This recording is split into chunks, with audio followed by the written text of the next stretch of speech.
Well, a bright start to your Tuesday morning, and it's because of that myopia that we are all here as a people. It's been a while since we served you that song. What a week to kickstart this morning. My name is Benjamin Akakwa. Welcome aboard the AM show. Now, shortly, I'll be serving you the news, followed by the news review. The Member of Parliament for Otafo, also Deputy Minister for Local Government, Accra, Vincent Asifua, joins the conversation. And guess who else? Head of Chambers at Clinton Consultancy. I'm talking about Akwoko Clinton, Amanda, of course. She'll be joining the conversation as well. That'll be followed by sports with Muftau Nabila Abdullahi. In our big stories today, in today's year in review, we're going to be focusing on labor. Now, yesterday, we're focusing on organized business. Today, we focus on labor, assessing how the Ghanaian worker has fared in 2024. What are your expectations, though, for the coming year? And have you been worse off or better off in 2024?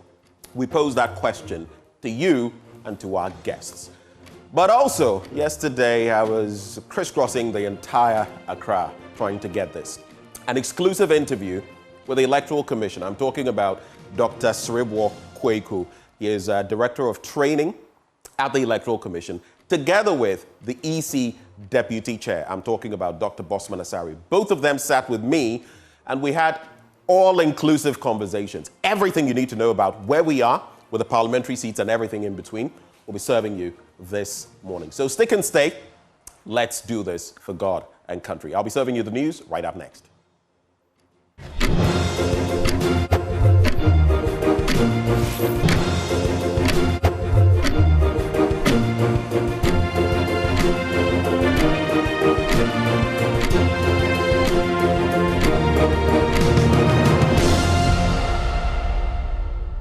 Thank you for staying with us. Now, residents of Konongo and surrounding areas in the Asante Achim South municipality of the Ashanti region are facing potential water shortages as the Owerri River, a key water source, has reportedly stopped flowing. The Ghana Water Company Limited has disclosed that the river, already heavily polluted by illegal mining activity, has become significantly more turbid over the past 2 months. This has drastically reduced water pressure to the local treatment plant, threatening a decline in water supply to households across the municipality. Meanwhile, the Oda River, which supplies water to Obuasi and its environs, is also experiencing extreme turbidity levels. Dr. Hansen Mensah Akute, the Ashanti Regional Manager of the Ghana Water Company Limited, has more on this issue. Galamsey, I don't know when I just come to stay. And for the past 2 months, it's been worsened. Wow. Yeah. What this means is that I think because of the way things went over the past month to this time, people probably had the courage that they can do anything without anybody sanctioning them. And I believe that has actually worsened the situation for us. Currently, one of our worst river we have at Odaso and then the Konongo. Odaso is registering around 18,000 NTU of turbidity from 8,000. From 8,000? From 8,000. To what? To 18,000. What space are we talking about? Within the space of 2 months. Within the space of 2 months? Yes. We've moved from 8 to 18,000. Wow. Yes. Odaso is the one that connects to Obuasi. Obuasi. Wow. Yeah, and then the Konongo one has also moved from 5,000 to 12,000. But the Konongo one, as I'm speaking to you now, the river is even defunct. In other words, it has stopped flowing. So what it means is that that river is no more functional. And what it means in the nearest future is that if it continues for a long while, the people of Konongo may not even have water at all because there's not even a single drop of water in the river to abstract for treatment. Now, colleges of education teachers say they will not show up in class when school reopens in the coming weeks after the government failed to implement staff migration and pay compensation for all year-round work, as directed by a National Labour Commission arbitral award last year. Now, the teachers have set a Friday deadline for the government to fulfill its obligations or face significant industrial action, which could disrupt teaching and learning in the colleges. Here's President of CETAG, Maxwell Bunu. I cannot tell exactly what the challenge is on the part of government. We have attended over 40 meetings and still counting. And there has been one promise after another for our issues to be resolved, and they are never being resolved. So probably the government side should be telling the public what exactly the challenges are. We have been meeting them. They will tell us that they will finish with the data that they have collated. They want to correct errors. And here we are. Still, we have not been migrated. We are placing this call to government. That's the outgoing government, because they were with us. They started this negotiation with us. They understood the issue better. So we are calling on them, appealing to them, that we have come far with this issue. Members across the 46 colleges of education are not happy. They are very angry, my sister. Indeed, they are. So they need to just get members migrated onto the university salary structure so that come 13th January 2025, we can go back to our various colleges and start our work. But Executive Secretary of the National Labour Commission, Ofosu Asamoah, says though they have not been served with the intention to strike by the agitating teachers, they will take steps to avert the industrial action.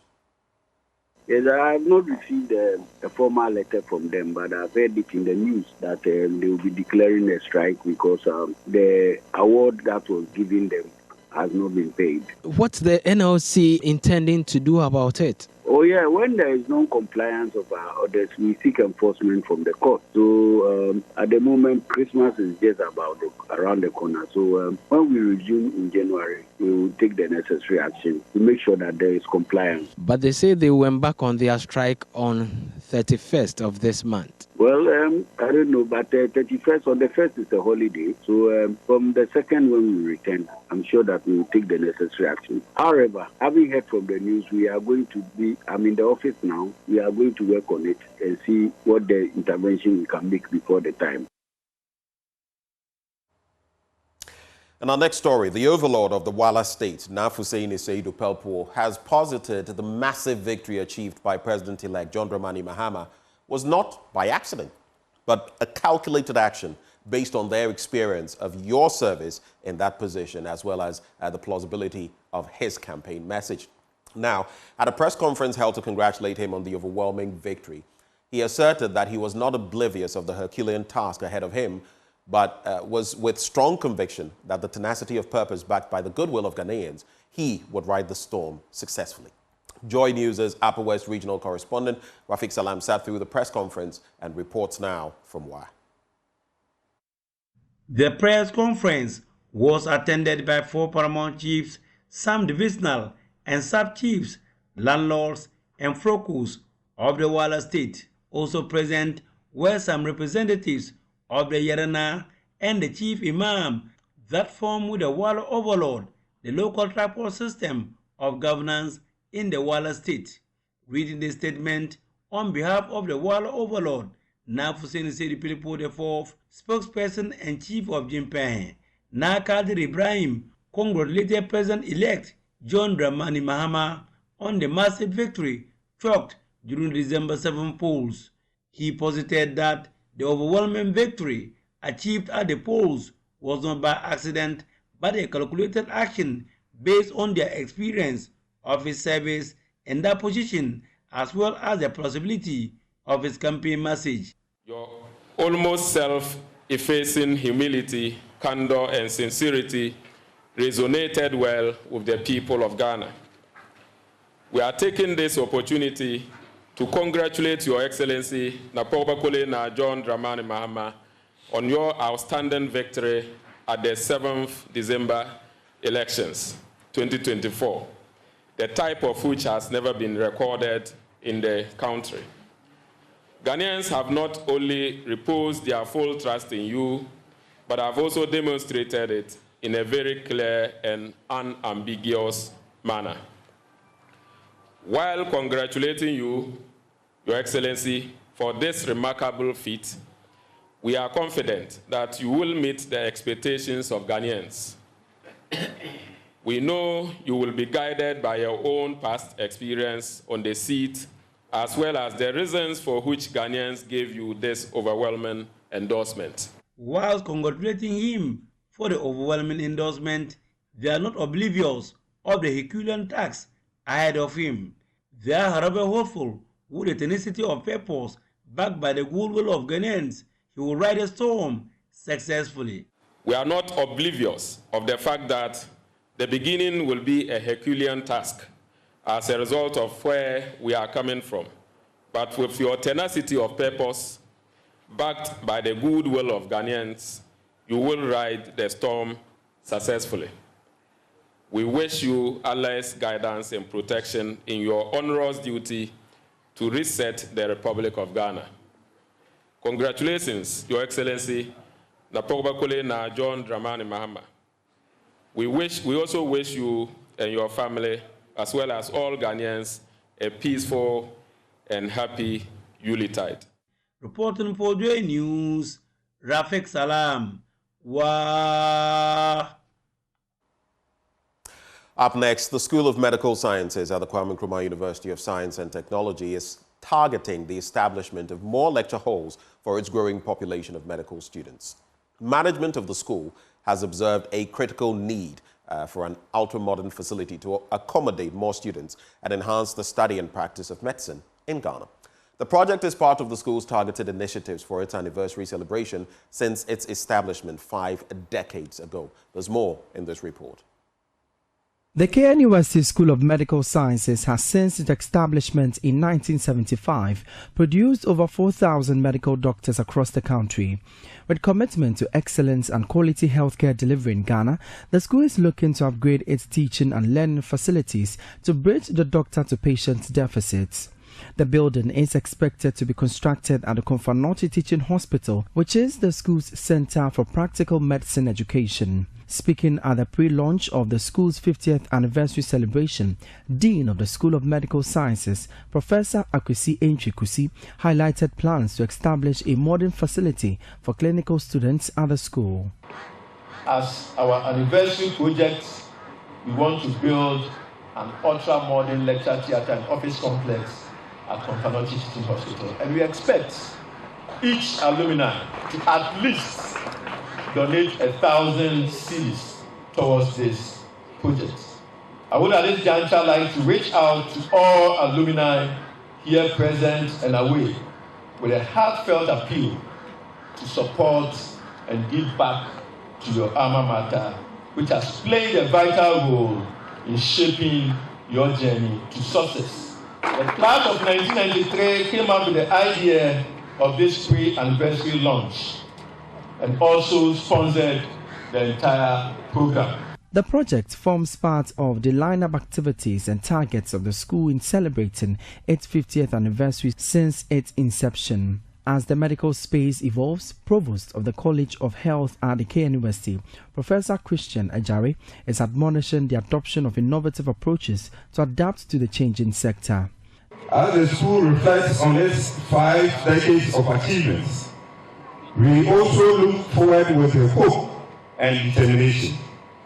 The challenges of modern healthcare calls for greater innovation, collaboration, and resilience. The College of Health Sciences stands ready to support the School of Medical Sciences in meeting these challenges. The pre-anniversary launch saw the presentation of a traditional umbrella, king's stool, and ceremonial sword to the school by the 1993 alumni group. The items will be used in the investiture of new future deans of the KNUST School of Medical Sciences. For Joy News, my name is Emmanuel Bright Quick.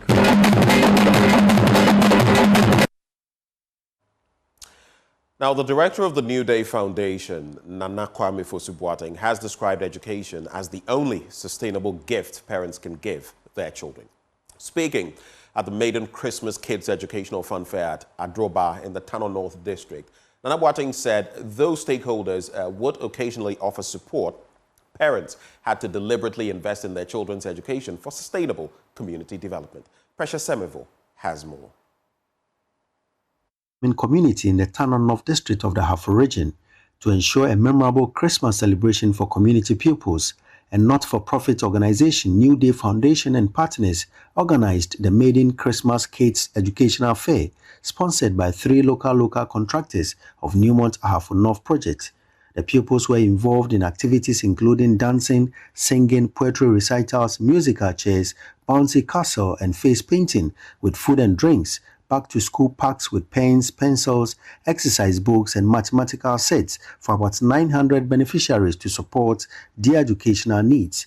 Nana Kwame Fosu-Boateng is the director of the New Day Foundation. The time during which we are organizing this event is Christmas, and we got to know that there's never been this kids fun party, and so we're like, okay, why don't we kill two birds with one stone?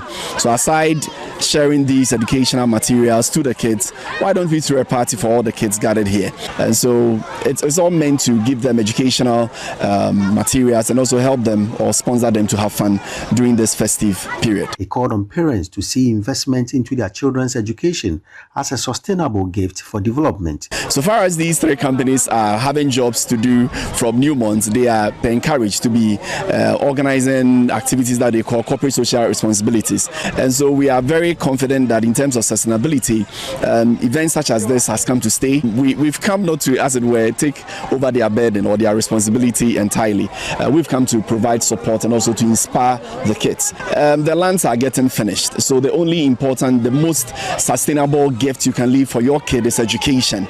And so there's no better gift than educating your child. So we are encouraging parents to do everything possible to support their children through the basic school all the way to the highest height in education as they can give, because education is the most worthy assets that they can leave their kids. Adontin Hine of Adroba, Nana Eduse Brimpon, urged the pupils to take advantage of the support to secure a brighter future.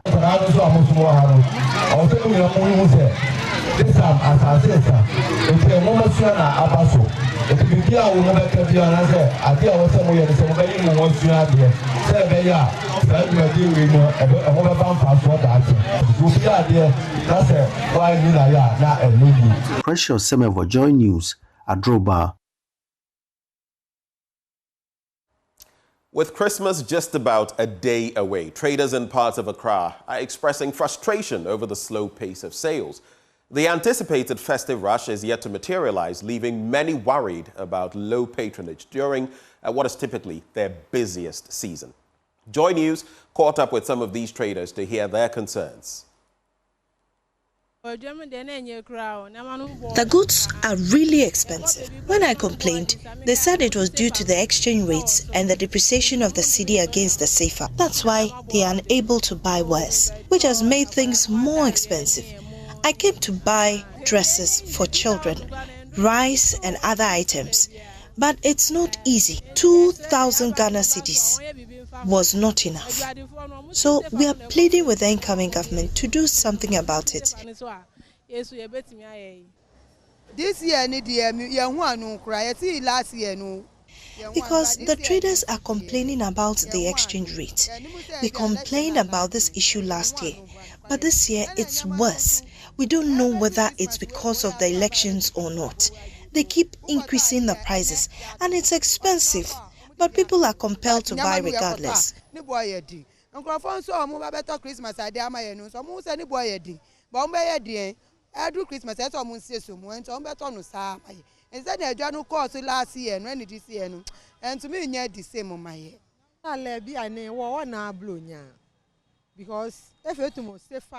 The exchange rate is not favorable, so goods are very expensive, and people are not buying as quickly as they should. People would have been buying in bulk, but that's not the case.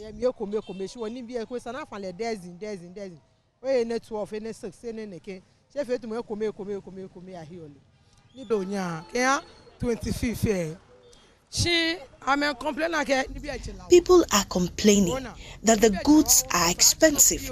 We are begging the government to intervene and help reduce the cost for us so we can afford these items and take care of our children. Well, time now for our business updates and our first story. Financial economist Dr. Benjamin Amwa has joined calls for the Bank of Ghana to increase the capital requirement of banks to strengthen their financial position. He is of the view that the current capital requirement of 400 million cedis is too low to support Ghana's economic recovery. You know, around that time, non-performing loans were high, and some of the banks were indeed struggling in terms of operations. And as a central bank, if you have banks that are having difficulties, you don't want to keep these difficult or struggling banks in the system because of the contagion effect that it can have on the entire banking system. So clearly, with the central bank having the details of the extent of trouble or the extent of difficulties within the banking sector at that point in time, there was a need for some form of, cleansing or some form of reform to take place. What they did was to increase the minimum capital. One of the conditions was to increase the minimum capital from 120 million to 400 million. That was one of the strategies to build the muscles or the balance sheets of the entire banking sector at that point in time. As we speak now, we may even have to revisit that particular decision and increase the capital base of the banks again, looking at what has happened over time and the fact that price levels have increased and the CD has weakened over time. So it is indeed true that there was a need for the cleanup to take place.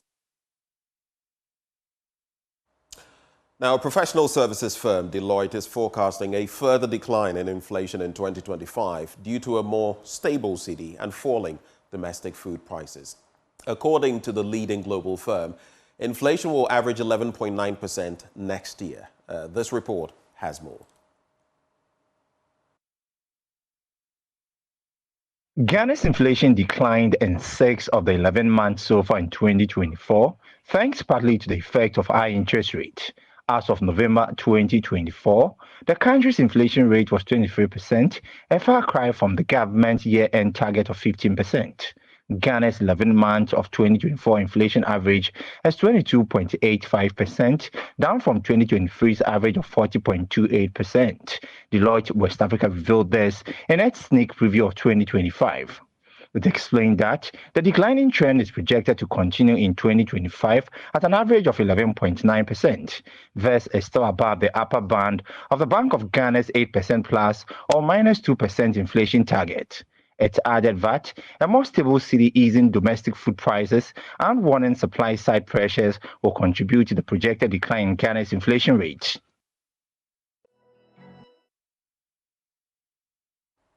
Well, thank you for staying with us. It's a wrap for business and the overall news. But up next, we'll be serving you the news review. Eko Vincent Asefwa is Deputy Minister for Local Government. He is also the Member of Parliament for Otafo. We're also joined by Amanda Clinton, Head of Chambers at Clinton Consultancy. We'll be right back.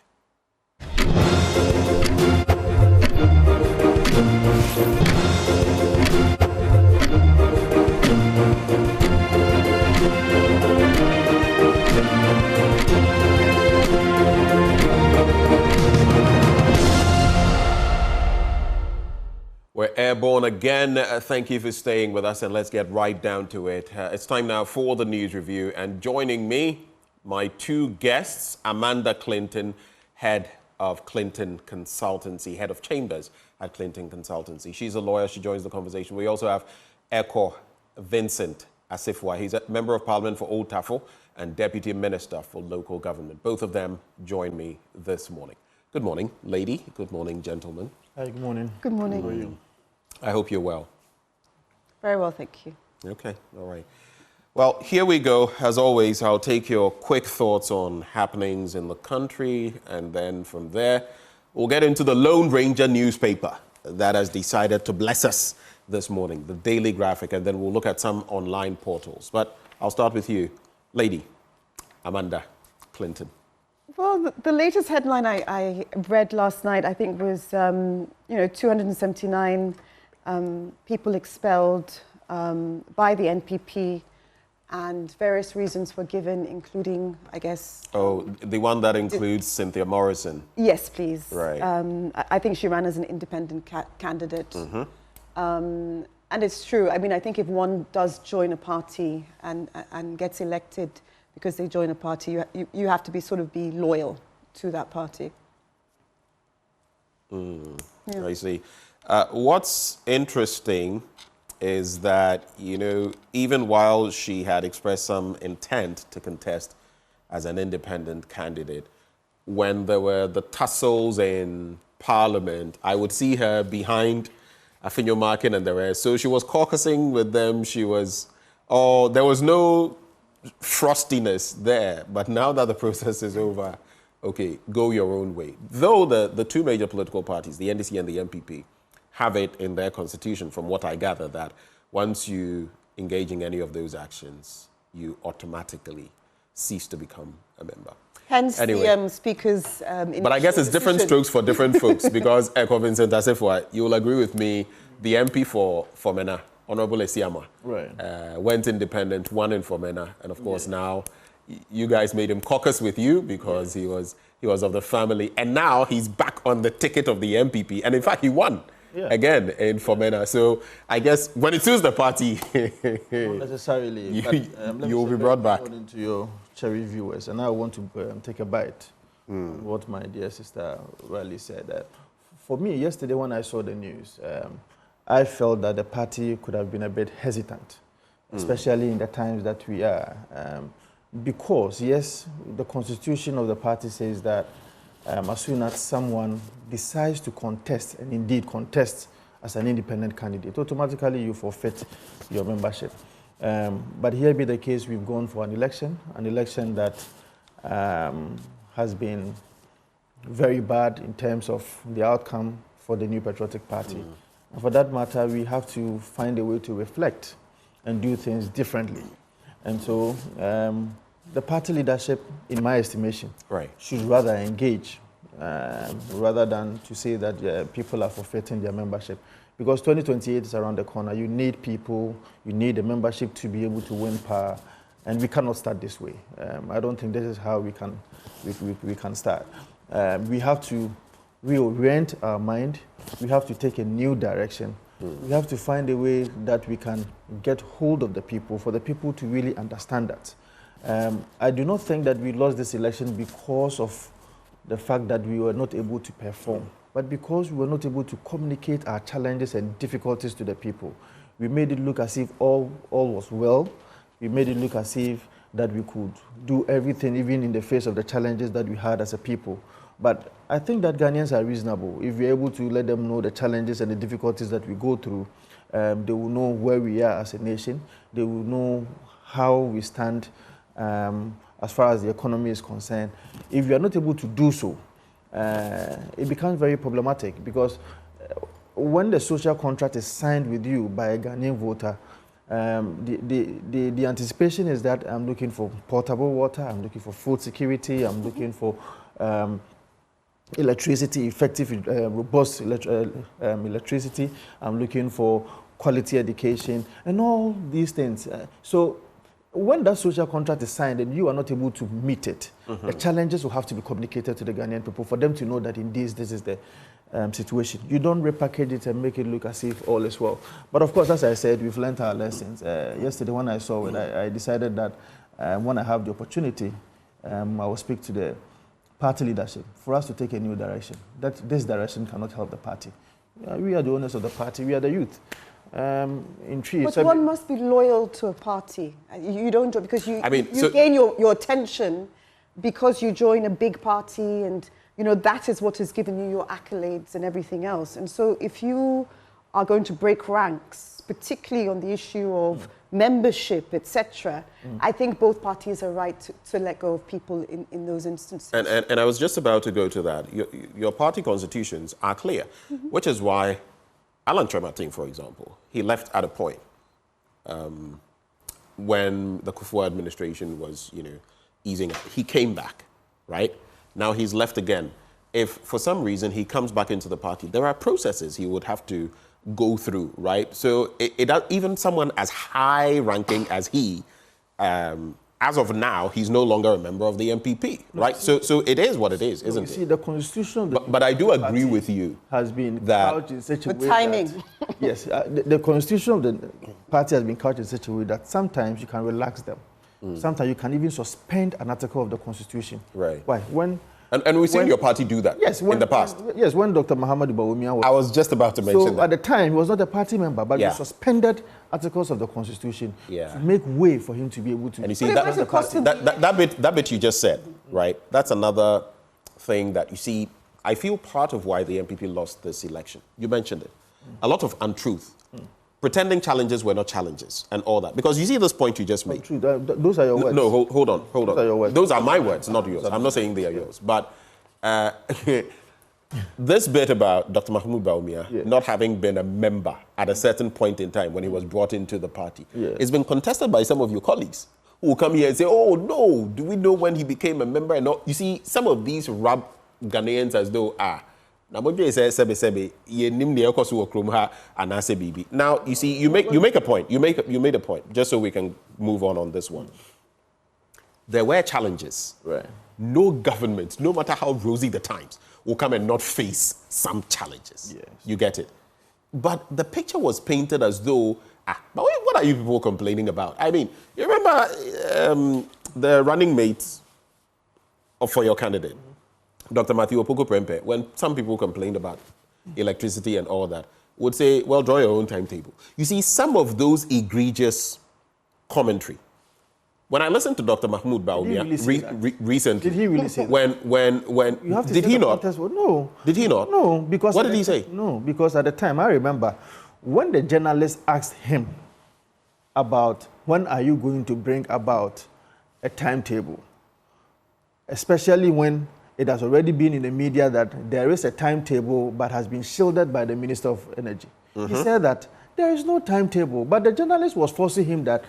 The journalist was forcing him? Yes, that he should bring out a timetable. But he said, no, there's no timetable. You understand? Because at the time, there was no need for a timetable because to him, he felt that it was doom CACA. Doom CACA means that within a shortest possible time, we should be able to solve the problem that we had. So I don't think he said that. We may have to put the context right for the Ghanaian people to understand. But you see, well, the point I'm trying to make, when you are done on that point, I'm trying to make, if you had allowed me to finish, I was about to say that when Dr. Bawumia recently addressed some of the party communicators and when I listened to that bit, you know, I had saluted him and really got a lot more respect for him at how speedily he gave his, you know, acceptance of defeat in the elections and all of that. I felt that was top class. But then listening to him post that and some of the reasons he felt the NPP had lost the election, I started scratching my head and wondering, because he's talking about, people did not show up on the day and they were wondering, was he asking himself why people were not showing up to vote? People that they expected from the crowds. He's mentioned, and they saw these mammoth crowds, but on D-Day people were not. Were they contemplating why were the people not showing up rather than people didn't show up? And secondly, then he lampoons the media in a way that, the media all seem to have been in one corner. I don't know what reflection, because there are so many media houses that are actually, I don't want to say certain things, more aligned, if not completely aligned, to, you know, what the NPP stands for and all of that. So I listened to it, and then what struck me, and you can correct me if I'm wrong, was that I think the NPP still hasn't sat down, still hasn't done the proper analysis of why they lost. So you can go on. You can go on with your point. The time is too short for anybody to say that we can have a proper scientific research and data. I'm not saying scientific and full scale, but if you're blaming the media and blaming the people of Ghana, I don't know. I'll tell you something. In my constituency, that very day around 11 o'clock, it was very clear that people were not voting. I personally went round. You know, I have a very small constituency. It's just about 1,000 meters stretch of a constituency. It's just that it's hugely populated. When I went round, the people were telling me why they were not going to vote. It is not as if they had any problem necessarily with Bawumia or they had a problem with me, but a certain expectation was not met. I mean, So the economy is hard. The economy is extremely hard. It's very hard for the average Ghanaian. It played a role. Even for professionals. I agree with you. It's very hard financially. So that's the only thing that they're judging by. I agree How with do you. I live in Ghana? How much do I spend? I agree with you. Can I even survive? But that's why I was saying that on our part, we should have made sure that we communicated the challenges that we had to the people.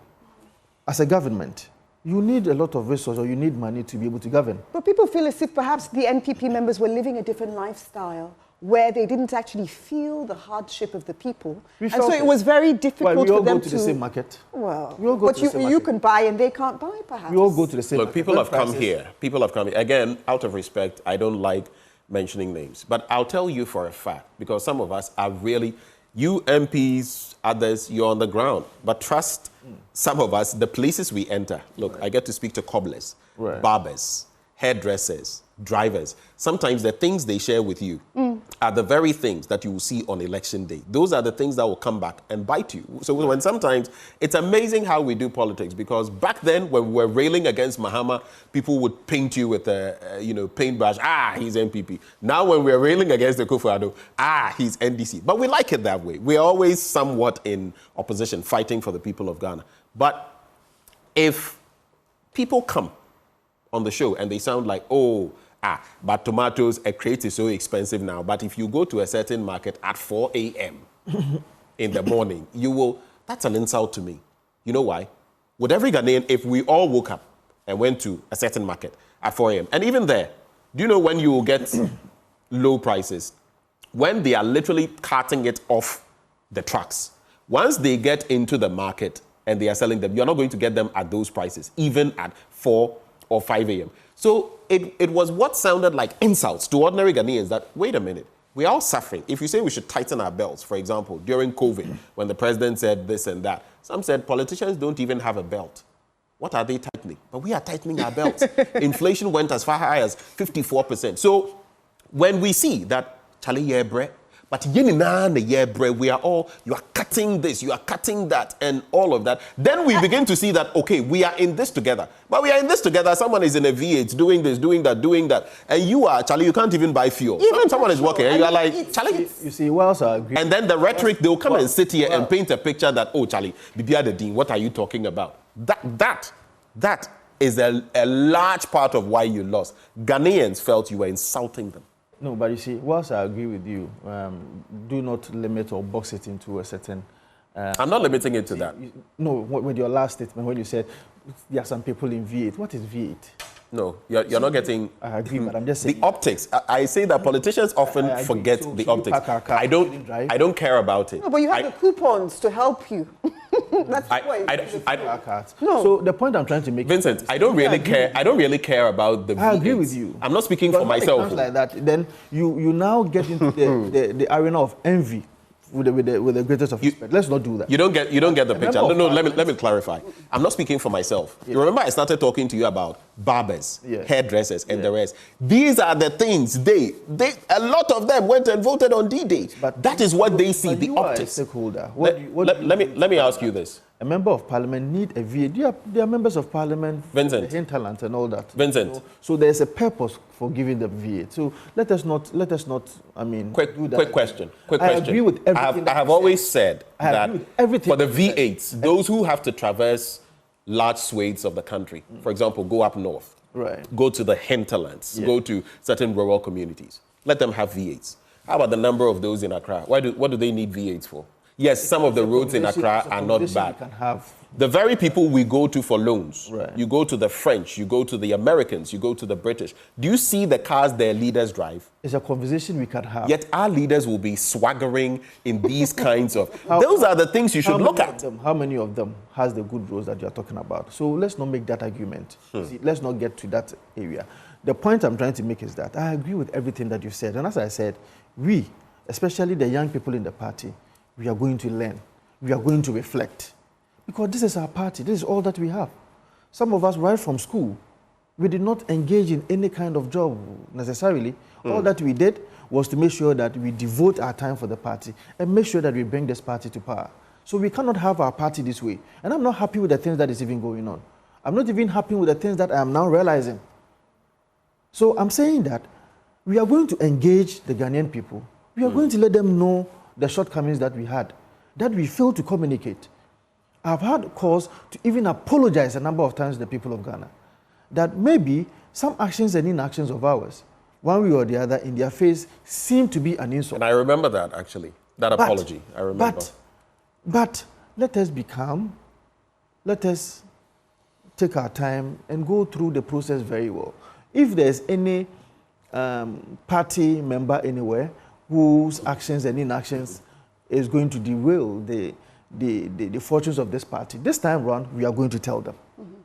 Because this is the only party. This is not the MPP that we used to know, especially when I was in the university. What has changed? A lot has changed. That is how come we've gone for an election and you can find the MPP getting 41%.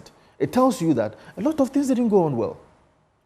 I spoke to a number of people and you could clearly see. I was like, how come you people didn't tell us some of these things when we were in power? Right after the elections, then some of our own friends are now telling us these things. Oh, but you surely knew that, you know, people were suffering in terms of basic I'm not talking about needs. even the suffering. I'm not talking about the economic Well, the suffering is what they care about. There are certain things that were very personal. People were not happy about certain conducts of government appointees. And those things are quite personal. Well, I'm not going to get... They didn't fire people that they should have fired at the But I'm time. saying that we are going to make sure that we correct these things.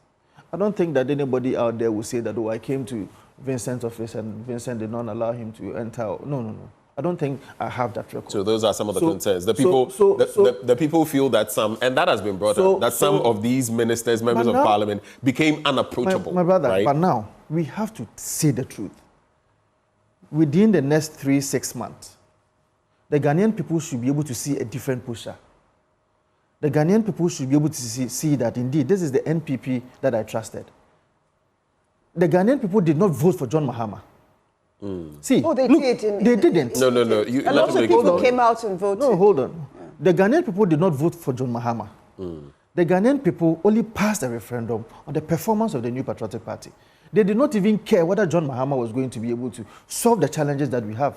And they were just not happy. And yet we had people at the polling stations before 7 a.m. because they wanted to let their voices be heard. So that is what you're talking about, the arrogance of the party to say that, oh, because people didn't vote for MPP, that is why NDC won. No, that's not true. People were at the polls before 7 a.m. because they thought their vote counted. What I'm saying is that, yes, the Ghanaian people went to the polls to vote. Yeah.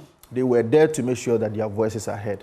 But I'm also saying that they went to the polls not to vote for John Mahama, because they know John Mahama.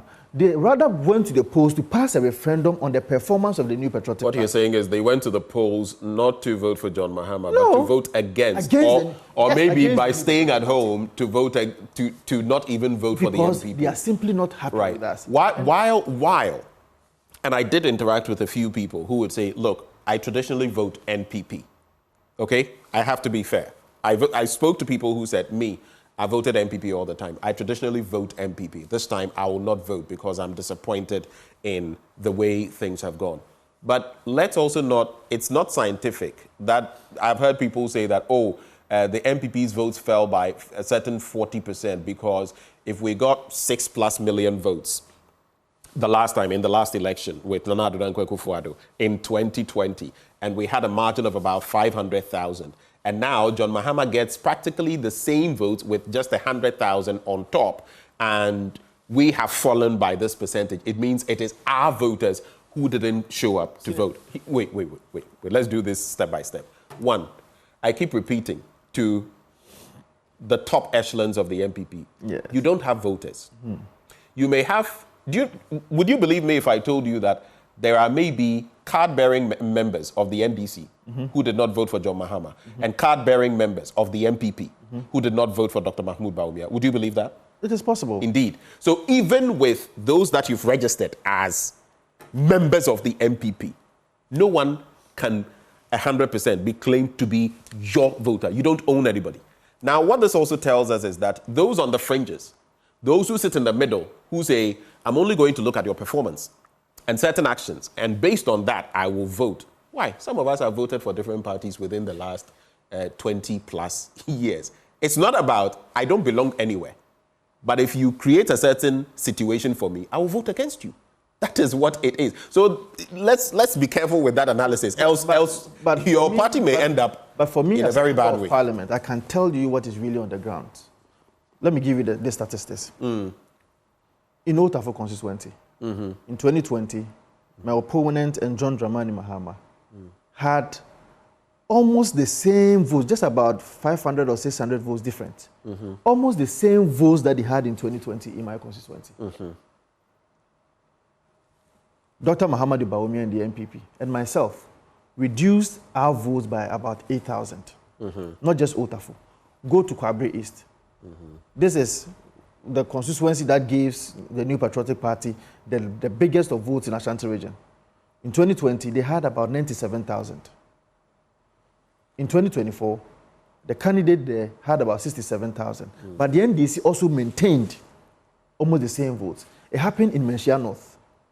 The NDC candidate had almost the same vote. But the MPP's vote fell by about 10,000 votes. It happened to almost Kojo Oforikrum. There was a reduction of votes by about 20,000. The candidate there, as compared to what we garnered in 2020, was reduced by about 20,000. So the point I'm trying to make is that I am not saying that everybody who did not vote voted or was supposed to have voted for the New Patriotic Party. But trust me, anybody who is angry is likely to go and vote against the certain government rather than sitting home and not voting at all.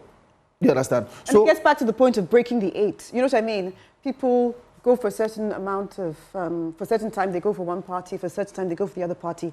But I think, as you said earlier, it is about moving forward. Yes. Both parties have to move forward in terms of maybe not go and have a witch hunt, etc. But how are you going to address the Ghanaian people in terms of they feel it in their pockets, they can't buy basic things, they're embarrassed because they can't buy basic things, they can't even put on electricity. You are in this country. That is what you are in this country. You will realize very soon that the NDC and John Mahama cannot solve your problems. I'm saying both parties have to solve problems. But wait. I've heard.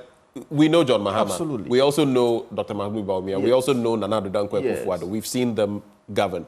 But I hear something that worries me. I don't want to mention names again. I remember names, but sometimes I don't want to mention them. I've heard a lot of your party people speak, and it's almost as though there were ill will that we want John Mahama to fail. We don't want John Mahama to fail. Relax. Your rhetoric sounds like we pray he fails, then Ghanaians will maybe come to some epiphany, and then maybe they'll come back to us. Is that the desire? That the Ghanaian people did not go out there to vote for John Mahama. No, they did not. When you are done with this news review, go on our Facebook live stream, and I will not read the comments. Go and read. I think Ghanaians feel differently, and some of them are commenting here. So, while out of respect, I don't want to read them. When we are done, go and check out some of the comments. And can I just make one point as well? I mean, after the elections, I read, I think it was on Joy or another news platform, that in fairness, the NPP did have some indications about how the elections would go, because months before they'd done a poll, and then there was some sort of assessment that, you know, it could swing the NDC's ways. So months ahead of the elections, NPP had an indication because they did an actual poll and they went, you know, to grassroots, they went to find out how people were likely to vote, etc. And these are some of the things they could have addressed. But again, for me personally, I really felt as if at the upper echelons of the NPP, it was always dressing, I mean, maybe particularly because I'm a lawyer, it was always dressing things up in legality and come what may, this decision will stand. And the arrogance that the average Ghanaian will not see what's happening, or even the academic Ghanaian or the lawyer themselves, or even the judges wouldn't see, how come 95%, 98% of the decisions are always going this way, come what may, if it's been declared, it's going to happen. So I think it was the arrogance of not seeing that even the average person was seeing this is too entrenched, this is too legalized, and above everything else, because you can do things the way you want, we are feeling it in our pockets. We can't provide for our children, we can't provide for our wives, we are embarrassed in society, we're borrowing from people, electricity is not on, water is not running. One example, for instance, I went to a Forex Bureau last year.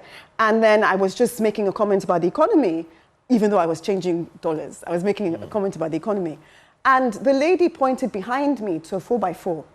And she said, and this was the owner of the Forex Bureau that I know quite well. And she said, oh, the woman parks her car there every day because she lives quite near. It was Spintex, she lives quite near. And then she takes a trotro to work. And then she comes back to that Forex Bureau and takes her car home. That is how difficult the economy was. And people were sort of like privately hiding their shame.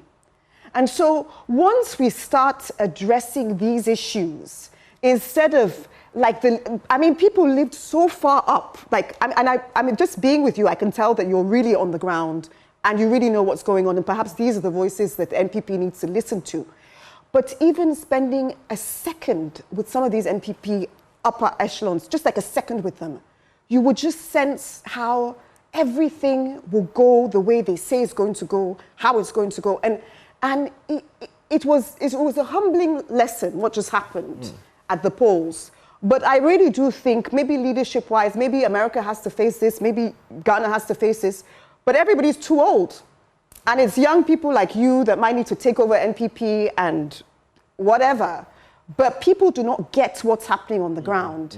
And once you get, people didn't really care about the polls and how many voted and how many didn't. They cared about what they felt in their pockets. Okay, so we have to move, you know what I mean? move on and get into the papers. But let me just do this. I checked Kwabre East and for the results. So in 2020, the MPP secured 86% of the vote. That was about 86,000, so 77% of the vote. Then the NDC's candidate secured 24,000 plus, thereabouts, 22% of the vote. In 2024, you secured 68,000 of the vote. 68,000 plus, there are a few top-ups there. The NDC got 27,000 plus. They increased their votes by what? Some 3,000, thereabout. That's about plus 3,000 votes. If you look at the difference for yours, it's about 18,000. You mentioned 60 and 90. It was sounding like 30,000 plus. The difference is actually 18,000. Okay, and if you look at it technically, in any constituency, go and look at the Volta region's votes. In some places too, you had low turnouts that affected because not all 18 plus million people who registered. So it runs across the board. I can agree to some extent that if you are seeing 18,000 less votes, you should be concerned. But don't run it down to people didn't vote this way or that way. It's part of it. It's not all of it. That's all I will say. But let's move the conversation forward. We'll do the Daily Graphic newspaper and then do some online portals. Now, on Christmas Eve, work hard for country. Religious leaders charge Ghanaians. There's also President commissions vessel housing for Navy. Be measured in prophetic declarations, church leaders admonished. On the back page, Lordina Foundation gives to Gambaga witches camp, witches in inverted commas. EPA cautions public against Harmattan conditions. So the Environmental Protection Agency has urged members of the public to exercise extra caution to avoid imminent health hazards as the Harmattan season sets in. The authority said with the onset of the Harmattan season, the level of airborne particulate matter, that is dust levels, was expected to increase across the country, posing dire health challenges. In a statement issued last Sunday, the EPA said its monitoring stations at the University of Ghana and Adabraka had shown increased levels of dust with air quality index between unhealthy, that is red, and very unhealthy, that is purple, from December 13 to date. You know, we've had challenges with our air quality over the last years, and it's been every now and then we get to the worst point, one of the worst points globally, and we fall. You look at places like Mumbai, New Delhi, you look at Rio, Sao Paulo in Brazil. Like, there are hotspots, even Japan. I don't know whether it's Tokyo or one of those places. This definitely is a cause for concern. And I also mentioned here yesterday, it's also hazy. So even when you are driving, you have to be careful because it's hazy. You may not, your visibility is a bit reduced, even at night, early morning, getting into the evening. So many things to look out for. And plant then let me add, plant more trees and it'll be better. Okay. I don't know whether I want to go there because you lead me down a certain slippery slope. Lordina Foundation gives to Gambaga Witches Camp. Now, the Lordina Foundation has presented food and essential items to beneficiaries of the Go Home project at the Gambaga Witches Camp.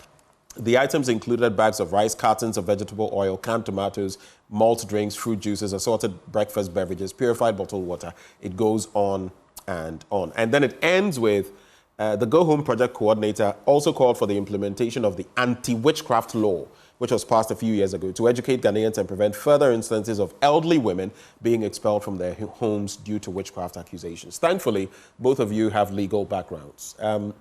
One thing that breaks my heart, of course, you can't go to any court and prove that someone is a witch. Spirituality can't be proven. And people, I have seen crazy things of people beaten to death, flogged to death, and all that. The camps, right? I'm against the camps to the extent that we are probably the only country in the world with a witches camp, as far as I know it, right? But the other hand of it is that without these camps, some of the people too will be killed in their communities. So this is safety. So it's like a catch-22 situation for me. What your reaction to this? Well, if they really were a witch, wouldn't they be able to get their way out of the camp and free themselves? Oh, well. Sorry. But they also receive essentials in the camps. Okay. That possibly, because imagine, you are cut off from your community. Yeah. The only home you've known, practically forever. Where do you go? Family is against you, relatives are, where will you go and fend off if you leave the camp? You see it. Mm-hmm. So it's a very tricky situation. I think it's a community on its own now. Now when you go there, you find all sort of people engaging in all kinds of trade over there. I think the last time that I went there, that was somewhere, was it February? Yeah, February or March. You'll be surprised that when they tell you this person is here because somebody somewhere or family member somewhere has labeled this person as a witch. Or some fetish somewhere, or pastor came and conducted some ritual and they say the person is a witch. We've grown and we've gotten to a point whereby some of these things should cease to happen because we cannot be labeling old women just because you have issues with yourself, you have difficulties with your life. A pastor told you that your grandmother is a witch, and for that matter, you send some of these people. There are people that they can even label their own mother. No, and again... I mean, some young people are not doing well, and oh, it's my grandma, it's my mother. It's shameful. I mean, it's shameful because I think for hundreds of years, women have been demonized. If you were, in any sense, independent or free thinking, and different things. And it's happened in different countries. Even in America, they had it, I think, in the 1700s. So, you know, if that happened in the 1700s, etc., we have to move forward. You don't have to reinvent the wheel. Sometimes we don't have to reinvent the wheel. You have to learn from other people's examples. It is being threatened by women and saying anything original or different or focused, then they must be a witch. Well, but I think that the NCC should probably take this up and see how best they can educate such areas. Communities, yeah. Such communities and educate them. Because without that, you continue to find some of these things happening. Yeah. And so the NCC should probably in the coming years, as part of the activities and education to the Ghanaian public, should take it up and deal with some of these matters. I think that within the shortest possible time, some of these things should be a thing of the past. We've grown to a point where they've been with us for quite a long time. Yeah, even Trokosi is still, you know, even female genital mutilation, FGM, or they used to call it female circumcision, and it was the name was changed to reflect what it does. Is mutilation. Yes. Till today, it's against the law, but some people still find a way. Child marriages. You're not aware? In some, I don't want, again, I try to avoid stereotypes, so I don't usually like mentioning it. But in some parts of the country, even child marriage, it's still happening. For child marriage, I know. In the last few years, there have been rescues and all of that. People who are even going to be married off to someone in Burkina Faso and all that. All these things Right. Well, community still happening. sensitization goes a long way. It really does. So it's about changing mindsets, I think. It helps. All right.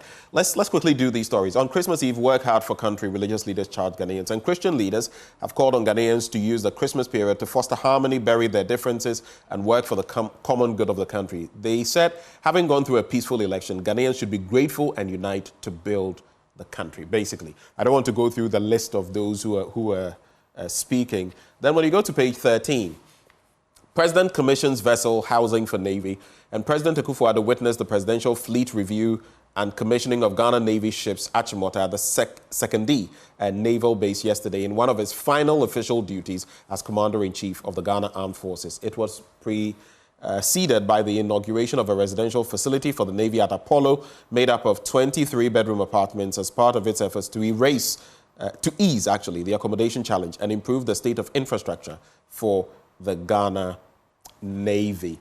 Then when you go to pages 32 and 65, I don't have to delve into the story. Be measured in prophetic declarations, church leaders admonished.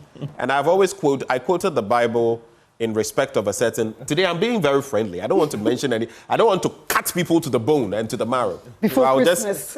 But it's Christmas. It's my Christmas gift to them. I'm being nice. I don't want to, do buga. But on Friday, blunt thoughts, no holds barred. You see, I heard people state emphatically, once you are general secretary of this party, there's no way you take the party into opposition. I heard people receive certain candidates and bless them, and from both sides say certain things. It could have gone either way. Even chiefs. I always say that I don't know why chiefs want to get involved in, and then if you have someone who is vindictive and says, you people will not develop this area because what have you done to your people? Bless all of them, wish them well. There's no need to get into this. Then people said, and I saw, and in that dream, and this and that, and God said. So it's one of two things. It's either God is a liar, which he's never been, or you are a liar. Which is it? I don't get it. I simply don't. I think the fear of God is the beginning of wisdom, particularly with these pastors sometimes. And, some of the greatest pastors, supposedly with the largest followings, particularly in Nigeria, at least two of them suddenly demised, out of nowhere. And these were people going around prophesying over people's lives, etc. So I think, it's the beginning of wisdom to have the fear of God. And perhaps pastors should just think if it's not positive and it's not moving things forward, then perhaps don't share such negative rhetoric, particularly if it's politicized and particularly if it's been paid for. I think it's become clear that certain pastors lean left, certain pastors lean right. I don't have a problem with that. But when you use God's name in vain, and, the Bible says, it says, because of you, the Gentiles act a certain way. They despise God. I don't know, but we don't realize it sometimes. It could be you, it could be me. You do something. Hey, Christian umponi. You say you are a Christian. This is what you are doing. You lead someone astray. Jesus talks about that. For such people, it would be better for a millstone to have been tied around your neck and you dropped into the sea. You get it? I don't get how these pastors sometimes... As a Christmas message, perhaps, for our pastors who say that they lead this nation, the one thing they've never touched on in their sermons and, let their congregations know is that Jesus himself did not have a church. You know what I mean? Jesus never had walls around him. He just went out talking to people.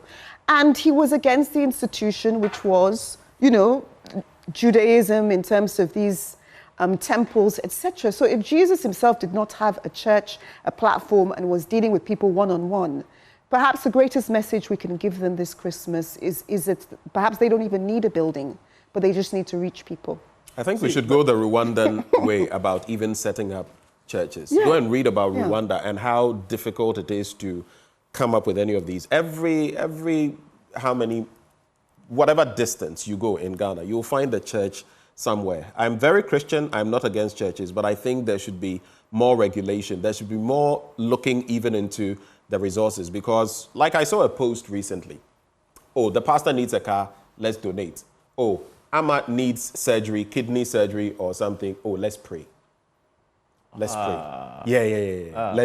But that's exactly what we do in Ghana. I think it is high time we realize. I'm Christian. I'm cutting how we do Christianity because I think it is wrong. I'm like you. I'm also a Christian. See, on Sunday, just move to any church. Go to about 10 churches. And just come and tell me how many of them was preaching the gospel. Oh, yeah. They preach business. How many of them? And they ask for dollars and stuff, you know. Some blessings come with dollars. Apart from Onanabi before, apart from Ubedi, you're going to be rich the next year. You're going to do this the next year. Your brother is going to do this. You travel here. Common visa. If I tell you how pastors are taking advantage of the Ghanaian people, you'll be surprised. Common visa. Somebody traveling, somebody who wants to travel outside the country. If I tell you the amount of money some of them will have to pay to pastors. So you see, I think that community, especially those leaders, have seen that the Ghanaian people are gullible and they want to take advantage of us all the time. I would wish that we pass certain laws. There are certain regulations that will regulate that sector. Yeah, but this is one area one cannot regulate. You just leave it to God to deal with people, but you can never regulate the church. I'm saying, look at the Rwandan example. We have to go, but look at the Rwandan example. Yeah. Read about what Rwanda is doing. Not outside Africa, right here in Africa. In America, what Rwanda is doing. The big pastors, TD Jakes, etc. When he says that a pastor needs a car, let's donate. But a church member needs surgery, life-saving surgery. Let's pray. There are some of them who are actually sick that will need instant medical attention. They will take them to the churches. But that's why people should read the Bible for themselves. Some of them believe in the pastor so much so that if a doctor tells the person to do this, they will not, but they will listen to the pastor. And that's where irresponsible pastoring comes in. We have to go. Someone says, the message says, enjoying your message and I'll bring my offering. No, donate that offering to those who need it better. But all of this discussion reminds me of Koda. May his soul rest in peace. Things are not the same anymore. Christosum. That's he attended church one day and he was wondering, is this church or Gimpa? Yes. Anyway, that's the note on which we are going to wrap this conversation. You can check out some details on myjoyonline.com. MP Cynthia Morrison among 280 members expelled by Agona West MPP. Education Minister hasn't prioritized WAEC. Nochukotoe says so. And CETAG threatens indefinite strike over breach of agreements. All those stories on myjoyonline.com. Those who joined us, Echo Vincent Asefua, Member of Parliament for Otafo, and congratulations once more. And also Deputy Minister for Local Government. And we also grateful to the people of Otafo for renewing my mandate. I'm grateful to them. Amanda Clinton, of course. Clinton. I try to avoid that. I don't want to. Amanda. Okay, so I'll say Amanda. Akwokwo Clinton. Clinton, yes. And she is head of chambers at Clinton Consultancy. She's a lawyer. Well, thank you for joining the conversation. Sports is up next with Muftau Nabila Abdullahi. Do stay.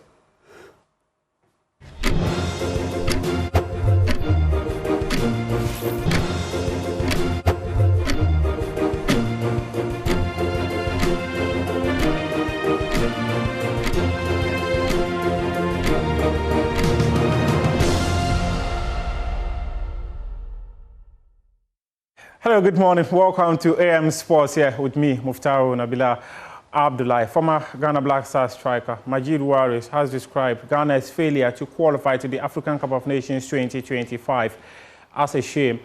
According to him, the Black Stars has the quality to compete in every major competitions, and Ghana's absence in the next edition of the tournament is a massive blow to Ghanaians. As a player who have also played the national team, and then I know what it means for the whole of Ghana to qualify for this this tournament, and I think I would say it's a shame to all of us, and I feel like it's something needs to be done.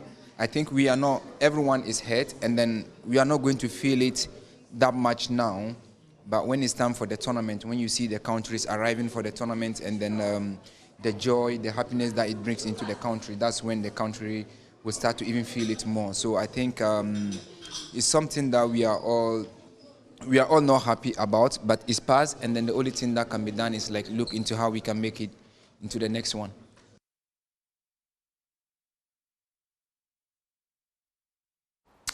And former Black Stars midfielder Emmanuel Ajimambedu, he has called on Didi Dramani and his technical team to attack Nigeria in the second leg of the CHAN qualifiers.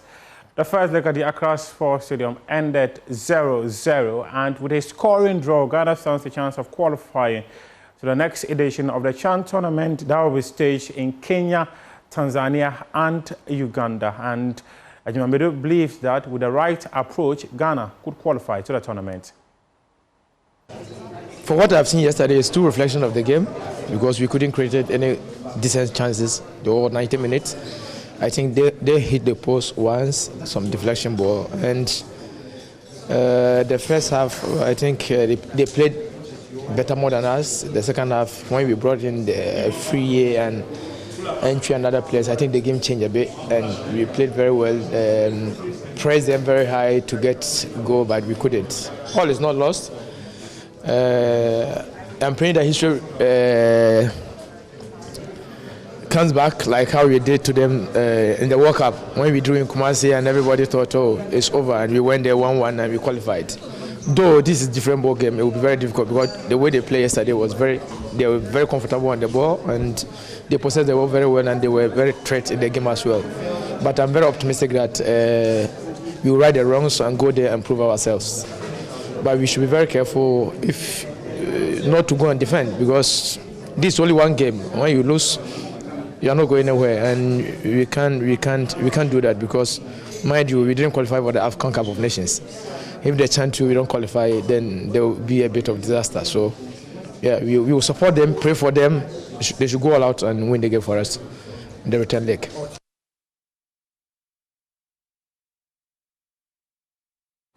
The General Secretary of the Ghana Football Association, Prosper Ronaldo, has called on Ghanaians to cut down on age cheating. According to him, it is important that footballers get onto the pitch with the right age to compete against their colleagues so they can have a very longer career period. Now, when it comes to registration, the problem we have there is change of name and then reduction of ages. Sometimes increment of ages. We are used to, when we say age cheating, people always think that people are reducing their ages. There are some who want to increase their ages. So we get it both sides, just that on the reduction side, we have more. When it comes to that, the responsibility is not only on the club, in fact, it's on all of us. And that is why you see that when the punishment comes, it affects the player, the club, and if it's international, it affects the country. Because when we are going to play international matches, the GFA does not register people anew. It's the same registration your club has done for you that is pushed to CAF or FIFA. The same, because it's the same FIFA Connect. So if a player is allowed to cheat at the club level, it follows the player to the national level. And if we are caught at the international level, they will ban the GFA in terms of that competition, and then they ban the player as well. Of course, then we also ban the team.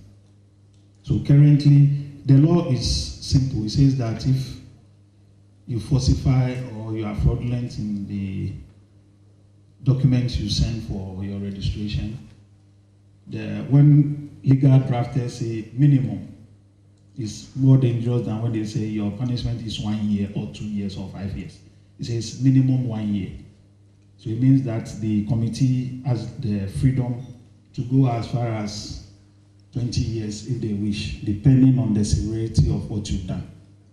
So the punishment is minimum 1 year. So you see that sometimes people get 1 year, and then recently more people are getting 3 years or 5 years.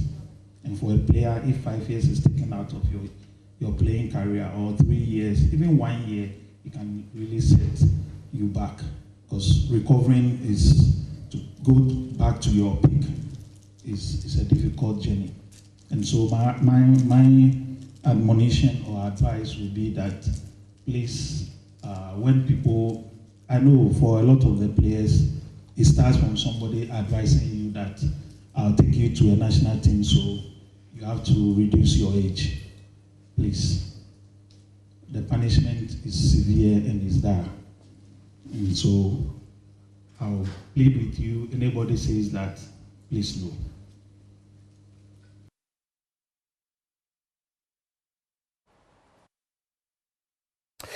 The Global Sports Festival 2024 will be happening this Thursday.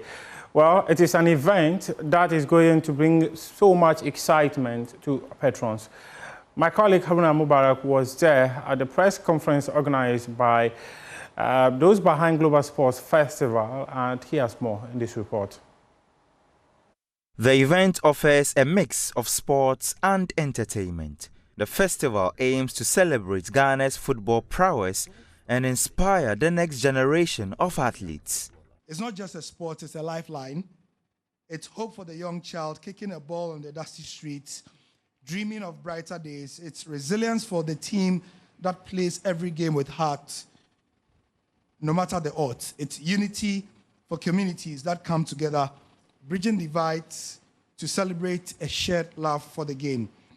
This tournament, the Global Football Festival, is more than just a competition. It's a stage for talent to shine, for friendships to be forged, and for dreams to come alive.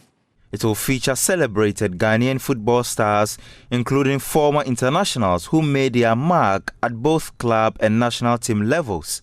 It will also mark the beginning of Ghana's first ever football museum to bring fans closer to the sport.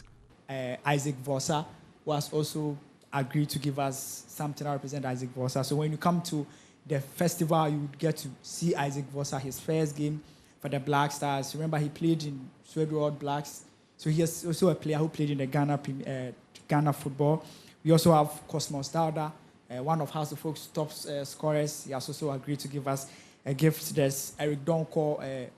He's one of the players in Ghana who have won the Ghana Premier League 3 times and also won the MTN FA Cup 2 as well. He has promised to give us medal. He actually asked us to choose the medals that we want. Hey. So he said he can give us the Ghana Premier League, the MTN FA Cup. Then he should give us all of it. Yes, Joseph Penso, who is one of the lead players because, you know, he is also a musician. He has released some songs. So Joseph Penso himself, he recently won a trophy in the MLS. Joseph Penso himself. MLS Cup. MLS Cup. We are in Audu Saka, who won one of the Ghanaian players who have won actually the World Cup. We have a conversation. He has agreed to give us a gift. The festival will host an 8-team football tournament designed to unearth talent. Musicians including R2Bs and La Russo will also perform at the event with plans well in place at the Accra Academy School Park on December 27. Experiencing. We're inviting a lot more people to come. Those that love music, those that love football, those that love sports, those that love the stories in and around and the buzzing and around sports history and all, to come in and have a very good sporting experience. I mean, obviously enhanced by music and entertainment. And so, I mean, we're just inviting them. We've sent the videos that we've put out just for them to see. If you're looking for a very good quality event this particular holidays. We at Football Impact Africa will be having a series of engagements at the festival grounds. We'd want to talk about, you know, football and life after football. A series of seminars will be held at the grounds on the day of the festival. There will be engagements with stakeholders. We will also engage ex-footballers who embrace the occasion and also have understanding with how they are living their life after football. The day will be packed with various activities including fun challenges, influencer interactions, and community games.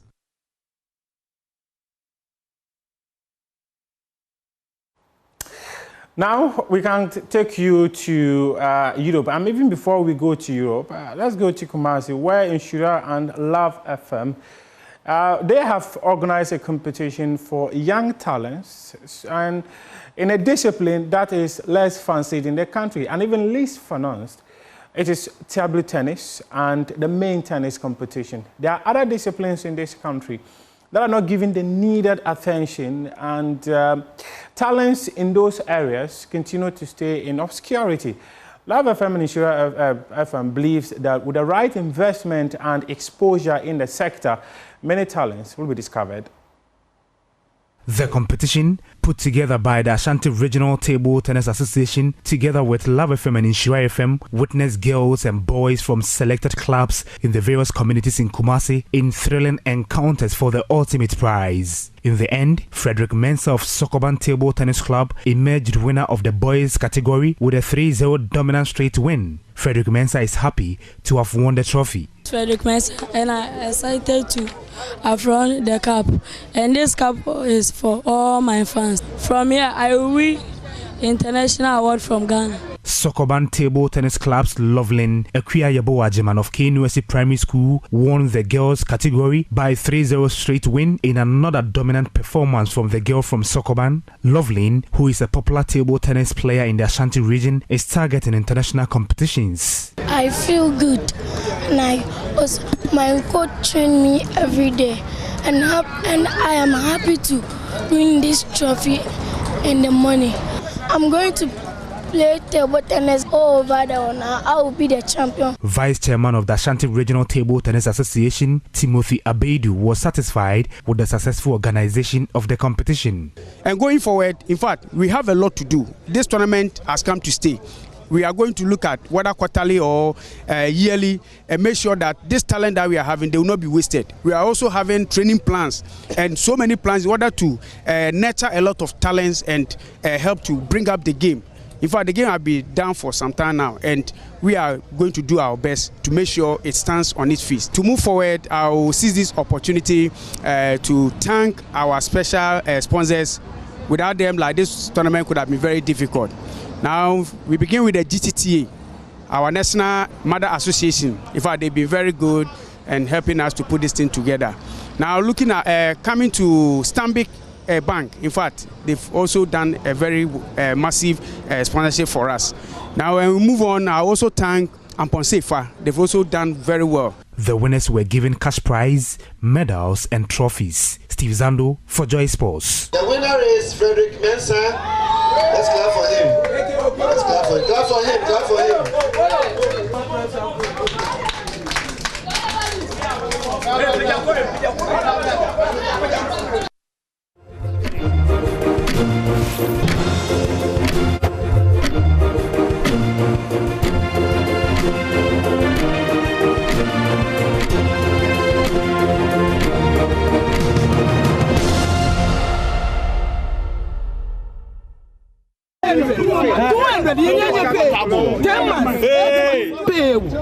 Mokwemi 1 year pay kuni. Mokwemi 8 months I pay kuni. Nije Chicago 200. Niji 200 Ghana every day. Every month. A month 200. A month. Me no san watch. Me that's all platform to be work. No, you want to get quite me. How on your pay off? Me scout about you done watch. If I know to watch. I'm a pay. 1 year from last year September up to date. What's going on? We have children. They are going to school. We are living on our own. There's small money. Why can't you pay us? Why? Every time telling our stories. We have passed through many things before this time. Now we are fed up. We need our money.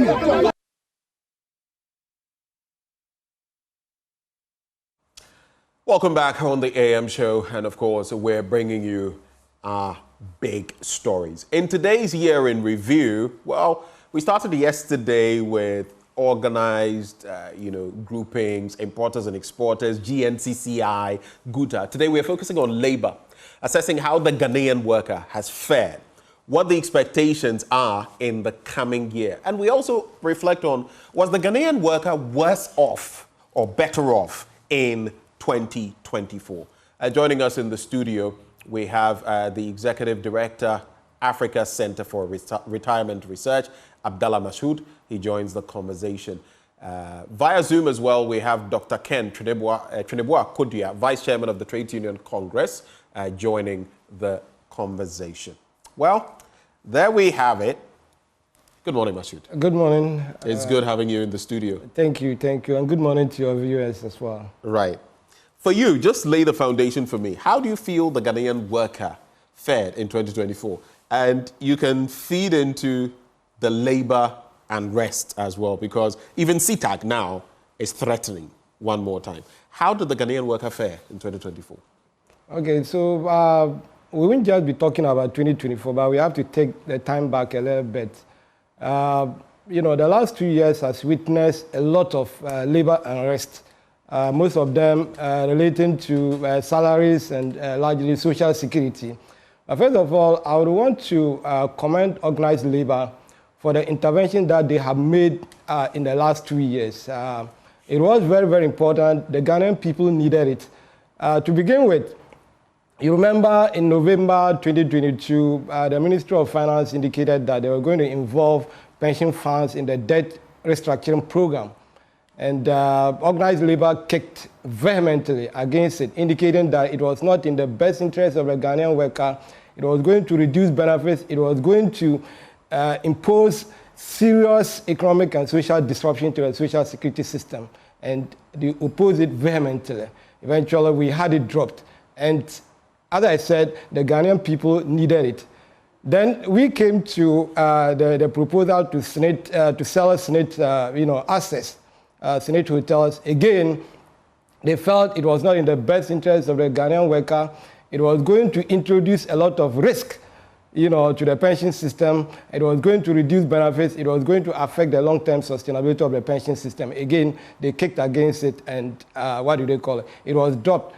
I think on that note, we have to really commend organized labor for that. In fact, apart from their main mission to protect the social and economic interests of the people that they represent, it is also important for us to indicate that they have the social responsibility, or they have the citizen responsibility to contribute to economic growth. That is very, very, very key. And I expect that in the coming days, of course, they have their expectations. And those expectations largely will be relating to salaries, policy development, and general conditions of service. We all know we have a very huge economic hole that has been dug ahead of us. I just hope that, in advancing their interests or in pursuing their interests, they are going to take into consideration the economic hole that we have before us. On the part of government, in order to minimize, labor unrest, it is very, very, very important for government or the incoming administration to work collaboratively with organized labor. Labor unrest has become one of the key indicators, to tell, political outcomes. If you can go back to 2016, I realized that base pay was increased by 10% against price increases or inflation of about 17.13%. Clearly, this indicated that there was going to be a lot of hardship. Base pay was not increased in consonance with the increment in prices of goods and services. And we saw what happened in 2016. Now, if you take the last 8 years of the Akufo-Addo administration, it was only in 2018 and 2019 that you would have seen that price increases had lagged behind inflation. It was only in 2018 and 2019. But the rest of the 6 years, you have had price increment being way, way, way, way ahead of increment in base pay. It is very, very, very important for governments to understand that labor unrest has become a very important indicator. Because once, cost of living allowances is not adjusted, or base pay is not adjusted to meet cost of living adjustment, it's going to impose hardship and push many people down the poverty lane. It is very, very, very important for us to understand that. So I expect this government to work collaboratively. They would have to carry them along.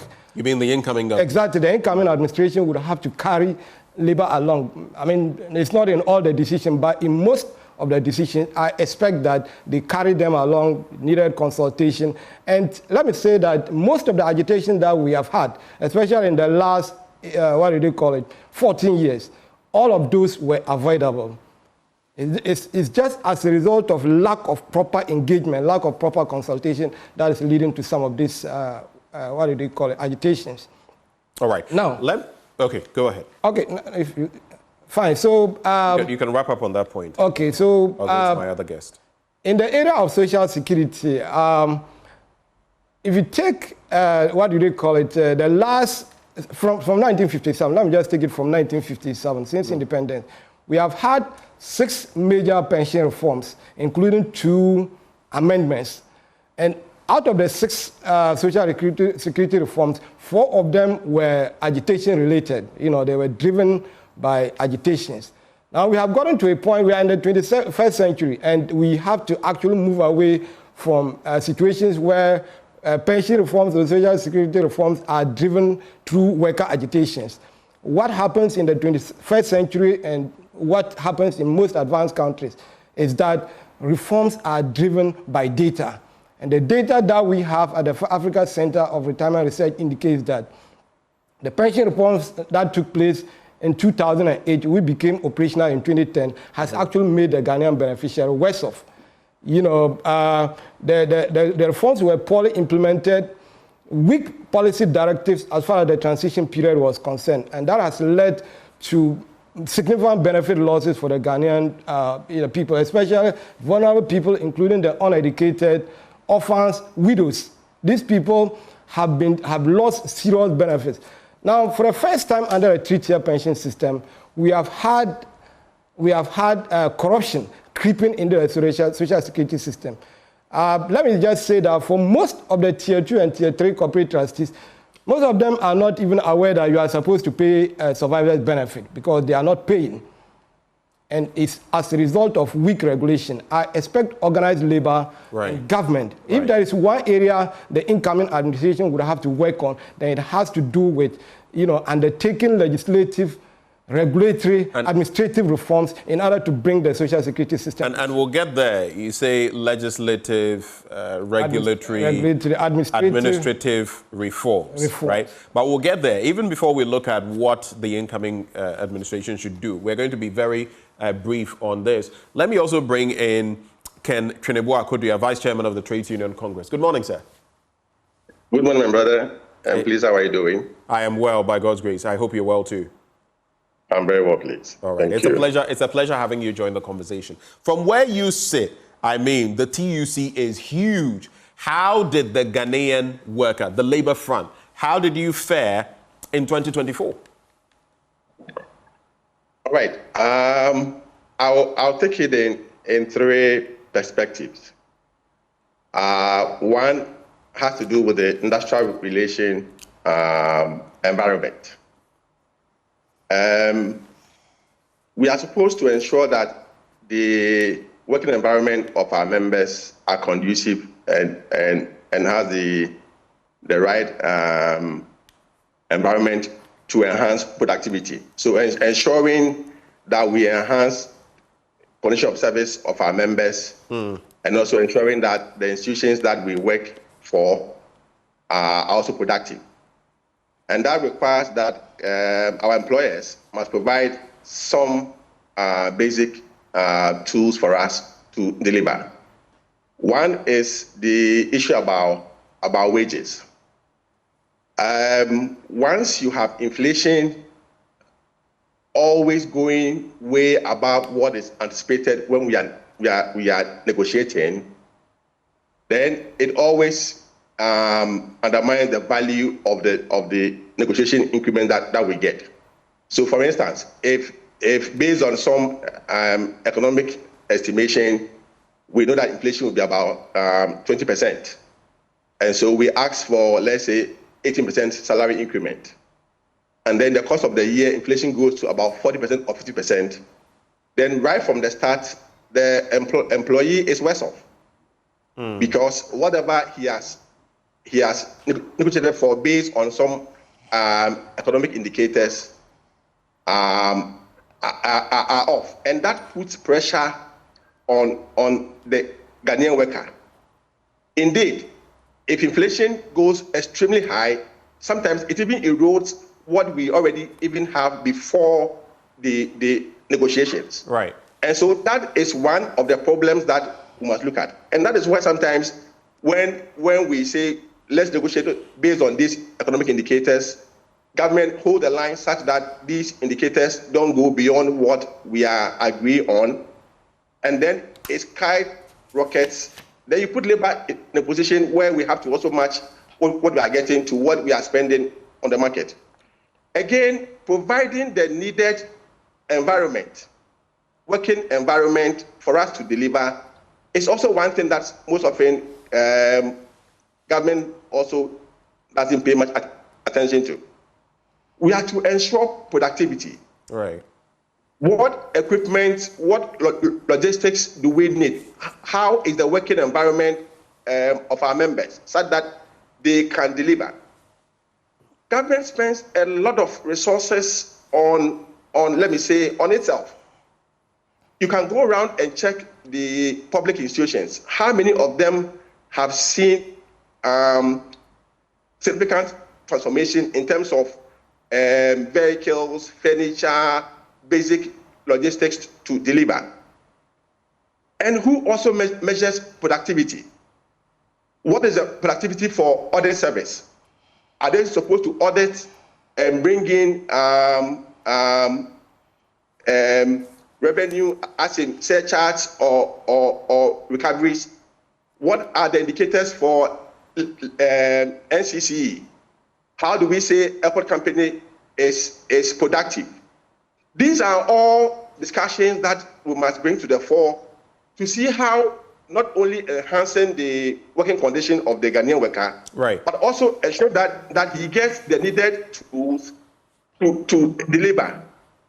And again, ensuring that all public service institutions or any institution that is submitting on government also brings in the needed productivity so this country can progress. So invariably, the major worry of labor, I can summarize them in these three categories. Mm-hmm.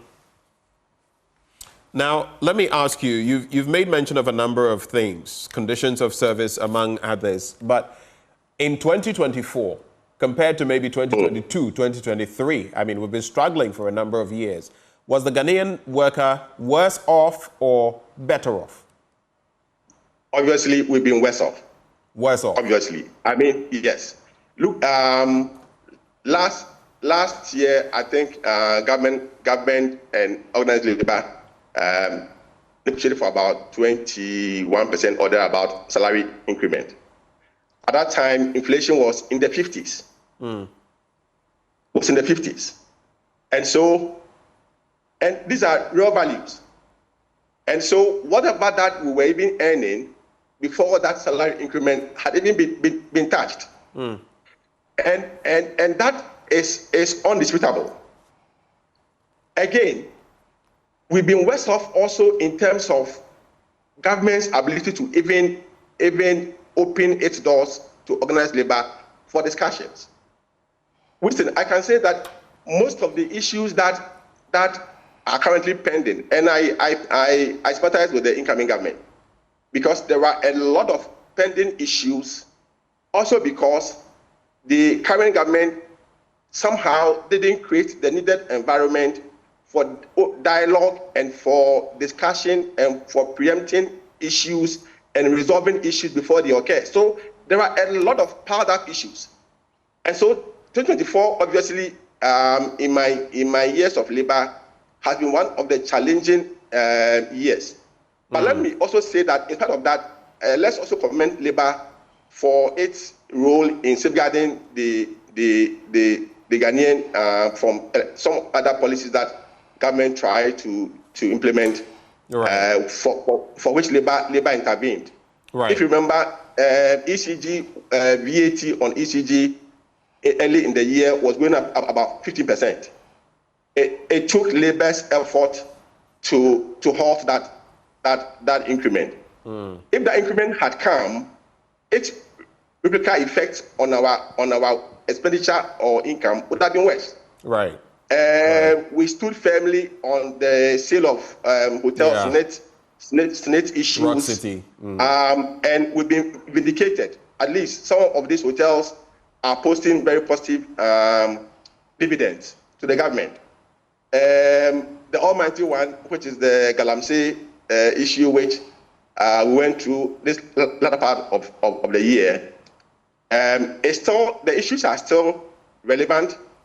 I'm surprised we are all quiet, but Labour is not quiet. Series of strikes that occurred in the year were largely because some people appointed to open their doors to Labour, to sit down with Labour, to discuss issues, to preempt issues, were somehow preoccupied with other issues and didn't create the right environment for us to meet and discuss the issue. So, in summary, members have been worse off this year. Okay. And the evidence is clear. I pray that going forward, we can avoid some of these things.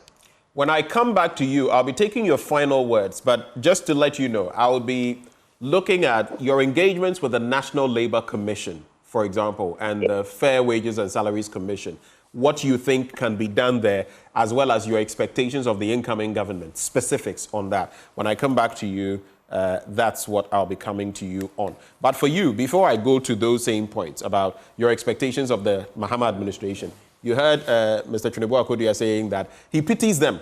He sympathizes with them because there are so many challenges they are going to inherit. But was this a particularly bad year for Labour in terms of workers and getting by, before we go to the final points? Yeah, so we have to put the issue in context. Let me begin from 2022. In 2022, inflation averaged 31.47%, and the base pay increment that they received in 2022 was 7%. Then in 2023, inflation averaged over 40%, and they received a base pay of 30%. In 2024, they received a base pay of 23% in the first half of the year and 25% in the second half.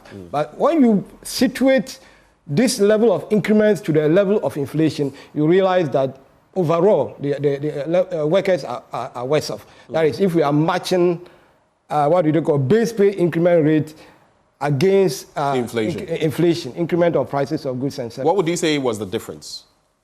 In terms of... So the overall averaging, the base pay salary, I haven't looked at that, but you have to take it. You have to take it year by year. Exactly. If you take from 2021 all the way up to this point, you would notice that the rate at which prices of goods and services are increasing is much higher than the rate at which salaries have been increased. So definitely, if your salary has not been increased to match with cost of living, of course, you are going to be pushed. You either have to reduce what you are buying, eat less, maybe drink less, and buy fewer things. Basically, what it does is to effectively push you into poverty. That is what. And that's quite a conversation, because you mentioned that at the start when you were talking about legislative, regulatory, and administrative reforms and all of that. For you, though, in terms of Labour's engagement, the reactions, you see that Trinebo Akodia was saying that sometimes these agencies that have to foresee, forecast, telegraph that, look, these things are in the mix, let's forestall, let's do this and that. They don't do it until it's too late. Then there are agitations. In terms of Labour's dealings with the National Labour Commission, the Fair Wages and Salaries Commission, how do you feel these institutions have fared in terms of stemming the tide of, for example, industrial actions and all of that? And like I mentioned, CETAG is also here now. Yeah, so somehow we have to cut down agitations. And based on what I know and listening to Mr. Akodia, I've seen that their strategy of engagement or their negotiation strategy is more ad hoc than systematic. That is NLC and FWS. I mean, like labor negotiation with government in terms of base pay increases and all that. It's more ad hoc than systematic. I think they have to be very scientific about it. We need to encourage labor to contribute to national economic growth. And so during negotiation, there are two key elements I think would have to feature. It has to do with GDP growth of the previous year and average inflation of the previous year. For instance, in 2022, of course, they begin negotiation for 2022 salaries using average inflation for 2021. Right. In 2023, they will be using average inflation for 2022 to negotiate for increment, because what basically government is doing is to replace the lost income due to inflation. So what they have to be doing when they go to the negotiation table is to pick these two variables and look at it critically. And of course, at the point of negotiation, they would have known the average inflation of the previous year. They would have known how much GDP grew. So putting these two together, I think they should have a systematic, template where they just throw these variables into, and they can tell how much. Very quickly, in some 30 seconds, expectations of the incoming administration. Yeah, so I expect the government to undertake a lot of regulatory, especially for social security. It is very, very, very important. I mean, how do they call it? There has been a lot of corruption in the space. For the first time, we are having social security, and especially it happens among the private tiers. I can tell you that if there is one place the Operation Retrieve All Loot would have to start from, it has to do with the social security space. Okay, it has to do with the social security space. That's where it will have to start. I think we'll have more time in future to deliberate on that. Mr. Trinebo Akodia, you have the final word on these points, and then we're gone. Okay, so I'll begin with it has to be brief. We have just about a minute and a half. So, right. Fair wages, I think their mandate is to ensure that pay policy of government are reviewed to reflect the modern trends, and also ensure transparency, equity, and fairness in pay policy. They must take the fairness, equity, and transparency more serious and begin to work towards it than to sit down and wait for issues to come before you find two public institutions doing the same job, almost the same thing, and their pay policies are quite different. So fair wages must start on that. Also, we must look at the Public Financial Management Act, which requires government and labor to negotiate in April before the ensuing year. We must take that serious to avoid a lot of the issue that we are having now. This incoming government must be very transparent and open. Okay. We know the issues. It is not their making, but we must see openness and transparency. And I'm happy with the signals I'm getting. I'm hoping that this government will listen, and then we'll look at how we can prevent some of the issues we have gone through this year to enable a harmonious working environment for the Ghanaian people. Thank you so much, Mr. Ken Trinebo Akodia, Vice Chairman of the Trade Union Congress, for joining the conversation. We also had in the studio the Executive Director, Africa Center for Retirement Research, Abdallah Mashood. Thank you so much. Thank you for having me. All right. So this has been our engagement on labor, both of them saying labor fared badly in 2024. Better times to come? Only time will tell. Before we take a breather and bring you our next conversation, and we'll be heading straight to the Electoral Commission to engage Dr. Bosman Asari, who is actually, the Deputy EC Chair. And then also we'll be looking at Dr. Sribo Kweku, who is the Director of Training of the EC. Christmas is here, and we're going to be telling you about the most epic deals of the year. So get the best prices on premium brands like Samsung, LG, TCL, HP, Lenovo, Dell, Midea, Nasco, Techno, Infinix, itel, and many more. From laptops, desktops, printers and TVs to air conditioners, fridges, home theaters, mobile phones, CCTV, and many more. Look, you can win instant gifts, cash prizes up to 2,000 Ghana cedis just for answering a question this December. At where? Compu Ghana. So visit your nearest Compu Ghana branch nationwide or shop online at www.compugana.com and get some of the best deals. You can call 0302 752 020, 0302 752 020 for your inquiries. Merry Christmas from all of us at Compu Ghana.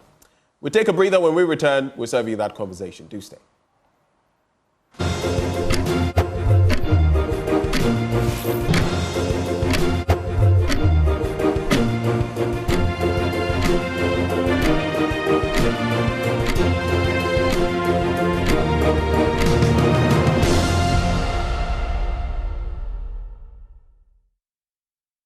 Well, thank you very much for joining the conversation. Of course, this is a Joy News, and I am here at the Electoral Commission's HQ right here.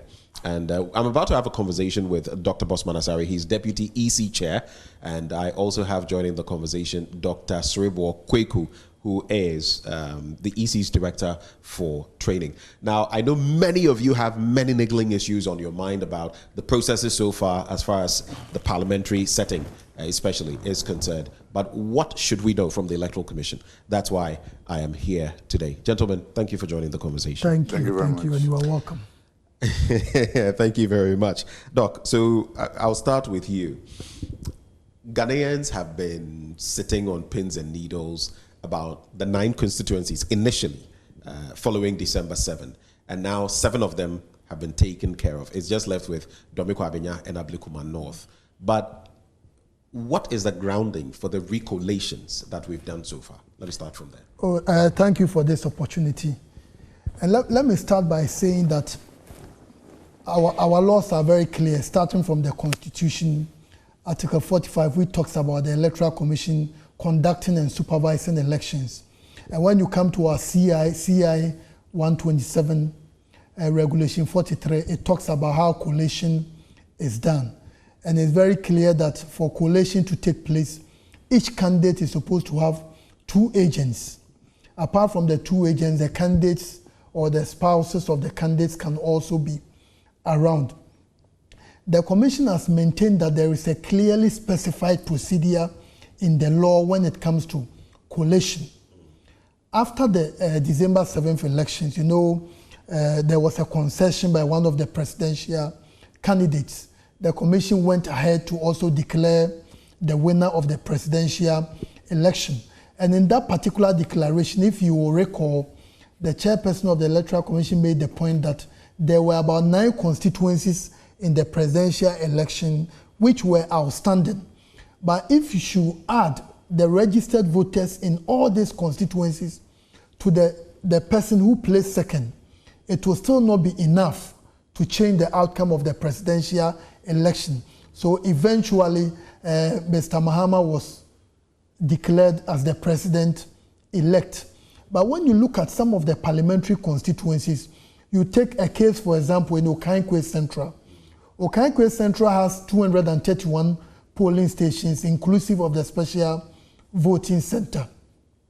The declaration was done with only 210, meaning that there were about 31 polling station results outstanding. And the report that came to us from our district office was that they didn't follow proper procedure. They themselves admitted that they were cajoled into declaring the wrong person the winner when the process had not completed. So eventually for us as electoral commission... What exactly transpired that made they themselves acknowledge? No, they were saying there are some people came around who forced them to declare the results. So if I've seen a footage from Joy News.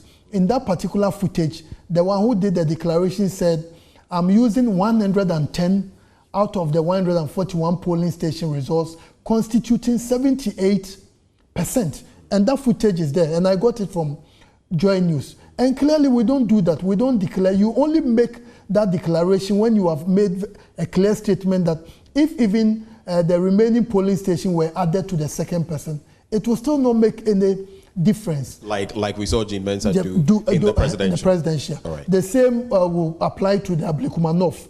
Ablekuma North has 281 polling stations, and 219 were used to declare. So eventually 62 were left outstanding. So when the report came to the commission said, no, that is not the proper collation. So for both constituencies, we declared them having incomplete collation. So because they had incomplete collation, commission had to go back to the drawing board. And one of the things the commission has made very clear is that we've always maintained that in our democracy, the will of the people must prevail. and we saw the will of the people prevailing in the presidential. But in this parliamentary, they were about 12. I remember we had Akwatia, Suhum, Fantia Kwanov. We looked at all the issues. And we've been hearing people saying that, oh, in 2020, when it happened in Techiman South, we told the people, oh, if you weren't happy with it, go to court. And I was just about to get there. Is there a difference? No, this is significantly different. What's the difference? The difference in Techiman South in 2020, the returning officer, our district officers, gave us a report indicating that all the processes were followed. They followed the processes in its entirety. But in 2024, they didn't follow the processes. So the same person who declared the winner in Obuasi East, the same person said, no, the one I declared wasn't the winner. At knife point, I was compelled to declare the wrong person the winner. And the evidence on the collation sheet, very, very clear. Do we have evidence to this threat? No, the threat with a knife or something of the sort. No, at least if we don't have the knife, what we have is that the collation evidence is very, very clear. Which is, you saw one of the figures for one candidate being swapped for the other candidate. So different from what the collation was showing. So what the commission is doing is that we must maintain the credibility of our system. We don't want to set a dangerous precedent. Those days in my former life when I was teaching international politics, there is this theory called realism. They believe that might makes right. And we don't want that in our democracy. If we are not very careful, a time will come, Mr. Kakpo, you are a candidate. You are winning, but because somebody is stronger than you, the person will say, let's declare that person the winner. And what the Electoral Commission is saying is that let's make sure we follow the law. Let's do the right things. Once we do that and people are unhappy with the right things we have done, the legal processes are there. But we don't want a situation whereby an institution mandated to do the right thing, then we sit down and say, because it has been declared and we know clearly that the declaration didn't follow our procedure, we are not going to allow that to stay. So the commission took the decision, and if you ask me, I will say without any shadow of doubt that the commission has done the right thing. We will ensure that only those who have won are declared the winners. Now, per the Constitution, and I don't know whether Dr. Sribo Kweku would like to address this one, it is clear on what happens if any candidate at the parliamentary level has an issue with the results. They must go to the High Court. But in this instance, the Electoral Commission is saying, no, we had not completed our processes. Why is, again, I'll go back to what he's already made mention of. Techiman South is an example. Some would even say that, it was post the fact that we saw the surrounding issues. But why is it technically different? Why is the EC now deciding we have to recollate? You see, there are two issues here. For the Techiman South, the commission declared the results. The commission accepted the results. So the commission has no doubt about the validity and non-controvertibility of the results. So the commission didn't have any issue at all. So it was rather the NDC who said the collation process did not complete. And the people submitted all the documents. The commission, at that time, I was the director for electoral services. We studied it and we didn't have any issue. So once we don't have an issue, how do we say that we are going to change it? But those that we are talking of, the people who did our return officers, did the elections, did the collation, and they're saying that they were not allowed to go through the due process.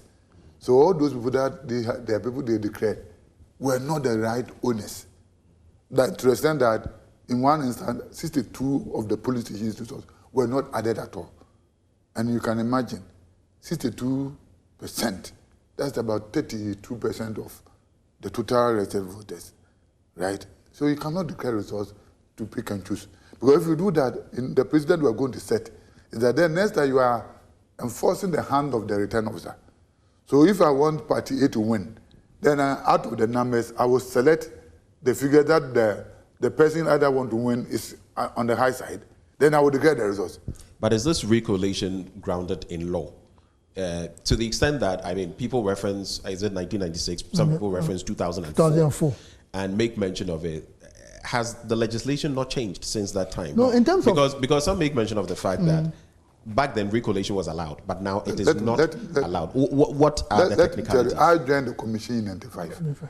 We used CI 12 and 15 for the elections. Then in 2012, we used CI 72 and 75. Then 2020, we used 2016. 2016. We used CI 91 and 94. And in all this, the difference were to do with the biometrics that were changing. It's not after that the process they are the same. So Recollection has always been a part of the process. Exactly so. To what extent, with what has been done now, the Recollection exercise? So, to what extent does the law allow and even it? I will not even use the word Recollection. I will use the word the completion of the process. Because if you are doing collation, minus 62 of the police station, are we saying that those things not being added? So once you are adding them, you are rather adding to complete the collation process. So in some instances, we can call them Recollection, but in places like Tema Central, then we can say it was a continuation of the collation process. Of the process. Because I think in Domiko Abinya, it was completed, wasn't it? For Domiko Abinya was completed, but we noticed that there were 3 polling stations. We didn't have the evidence, and we are still engaging them. And Zakako, let me come back to what you were asking about the legal basis.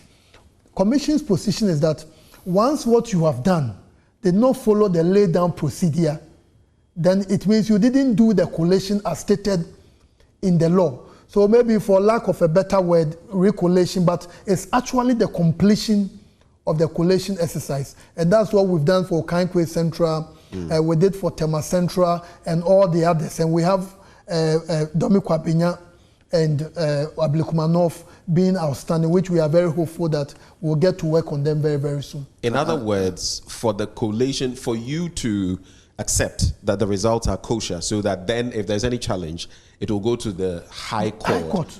These processes, you must be satisfied that the processes have been properly completed. And that is why you are maintaining your stance. And that's why I said it's different from... In Techima 2020, the processes were followed and the commission received the outcome of the entire processes, and we could vouch for it. But this time, the same people who did it, the same returning officer who did it in Techima said, no. When I got to about 103 polling stations, then they compelled me to declare a winner out of over 240 polling stations. In Obuasi East, they said when I finished the work, the winner was this person, but some people were there and they compelled me to declare, and the evidence doesn't support that. So they reverted to the commission for the commission to do the writing. So for us, we don't have a problem with people going to court. But what we are saying is that we need to be able to vouch for the work we have done. Once we have done that and still you are aggrieved, the legal process are there. And when we go, just imagine the commission has gone to court and the judge will ask you, why did you allow your officers to declare the results minus 62 polling stations out of 281? Why did you allow the Kankwe Central for someone to declare the results based on 110 out of 22% of the polling stations were left out? And I think if I were a judge, I would even insult the Electoral Commission for allowing such a process in Ghana, a beacon of democracy. Quickly, I'll come to you shortly, Doc, but quickly, in the case of Tema Central, you had 2 polling stations, 146 already seen through. It was left with 2 to be completed. And the NDC had issues with, I believe, the pink sheets. And then there was a concern raised. And so the declaration was made. But what was the critical issue there? Because I hear even the person doing the declaration, there were some issues there. What were the concerns of the Electoral Commission? No, in Tema Central, the declaration wasn't done by the one we have accredited to do the declaration. And apart from that, those 2... Who did the declaration? Just to clarify. It was done by one of our officers, a district officer in the Tema area, but he wasn't accredited as the returning officer, neither was he appointed. So in other words, that was invalid? Oh, that was invalid. But apart from that, the core issue had to do with 2 polling stations were left out. And per the information from our district officer, those 2 polling stations would have changed the outcome. I think the NDC's concern was that those polling stations were not signed by the presiding officers. However, the agents of the 2 parties signed off on those pink sheets. And in our scheme, even CI 127 regulation 48 is very clear. when those documents are not signed, it doesn't invalidate. And I believe the Supreme Court... You say they are not signed, clarify, by the presiding officer? By the presiding officer. But not dated, not dated, because the information we have is that it was not dated, the presiding officer hadn't signed it, and there were other deficiencies on that document. Per the information available to the agents of the candidates signed. Now I'm talking about the presiding the presiding officer not signing does not invalidate. And that's the point I'm making. I'm not saying the agents. Yes. I think the NDC had 2 agents on that who had signed, and the MPP had also signed. But I've listened to the NDC side. Dr. Rashid Tanko Computer makes mention of the fact that the presiding officer hadn't signed. There was no dating, among other deficiencies. And I'm saying all those other deficiencies did not per the law do not affect the result. Yes. Clearly. So what we are saying is that you can't pick and choose that we are going to add this. Let's allow the process per what the law says. Yes, you will do it, and if you have any issues with it.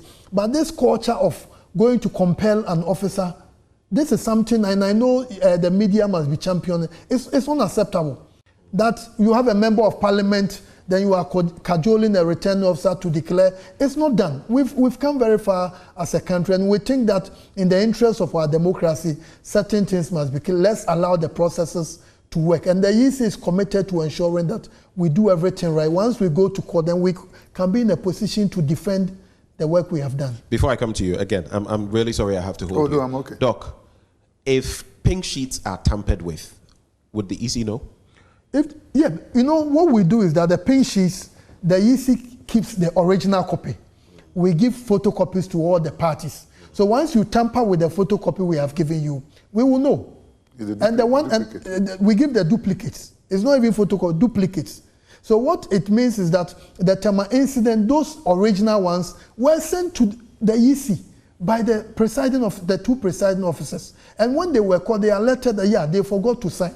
But everything was intact. And you are dealing with a lot of, we had in this election, we had almost 40,100 presiding officers. And when you have about 2 or 3 not signing, it doesn't invalidate anything. So we believe that the legal processes must be followed. Let's do the right thing as an institution. Our reputation as an institution, as a country, is on the line. And the Commission has maintained that it is not our job to make anyone a president. It is not our job to make anyone a member of parliament. We don't care who wins the presidency. We don't care who wins a parliamentary seat. Our job is to ensure that the processes are followed to the letter. Whoever the people of Ghana want to select as their president, they go ahead and do that. And I think the media, that's what you want. I see your program talking about maintaining right things in our country. And those are the things we must do. So I think all of us should discourage the practice whereby because someone is strong, then you go out there and change the will of the people. And I think it's not good. All right. Let me come to you, Dr. Kweku. You have some add-ups, top-ups on these. I was going to say 2 things. One, whatever we are talking about, we should be thinking of precedent. If you set a wrong precedent, that somebody can go to the presentation, picks and chooses what presentation should be added. Then the next time we don't even need to conduct the election. I will always sit down for the return officer to select and give figures. So let's do what can stand the test of time. If today it may not favor you, tomorrow it could be the other way around. But the right thing should always be done. 2, if like Doc said, Article 45 of the Constitution, Section C, it says that you are to conduct and supervise. So if I'm supervising you and I know you are doing the wrong thing, then I say that because you have already done it, I will allow you to go scot-free. Then what is the essence of my supervision? If you do, I know you have done the wrong thing, then I'm supposed to supervise you. But I say because you have already finished, I will not touch it. Then why am I supervising you? So you only supervise to ensure that the right things are done. We are sending a lot of people to the field. For this election, we send more than 200,000 people. 200,000. So automatically, we don't expect everybody will do the right thing. So if the person did not sign, it does not invalidate the figures. It does not.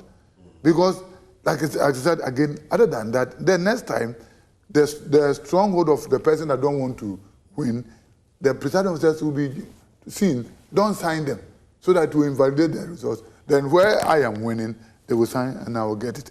So the supervisory rule means that, correct? All right. So you're worried about the precedents being set. But quick question. The High Court gave permission for this collation to continue in 7 constituencies, but you've gone ahead with about 9 of them. What is going on? I think for us, let me come in. We have always known that it's our mandate to do that. Our mandate. And you know, per our... But that is even being challenged now. It's been taken from the High Court to the Apex Court. You're aware of that? I've not heard that, but let me make a point that we've always known that to challenge the process must be completed before you challenge it. And in this instance, all these processes have not been completed. But I want to put things in perspective. You know, in 2004, in that parliamentary presidential election, somebody was declared the winner. A wrong person was declared the winner in Pru constituency, in the Bono Ahafo region. The then chairman of the Electoral Commission was alerted. The recollation was done in the Sunyani, the regional capital, and the right person was declared the winner. So the Electoral Commission is not doing something which has not been done before. Even in the same 2004, in the presidential election, about 4 seats or so, Tolon, Yape Kusogo, Zabzugu, totally. And another constituency, the presidential results, they had to look at it again. Because I think some results were declared for the then former President, Mr.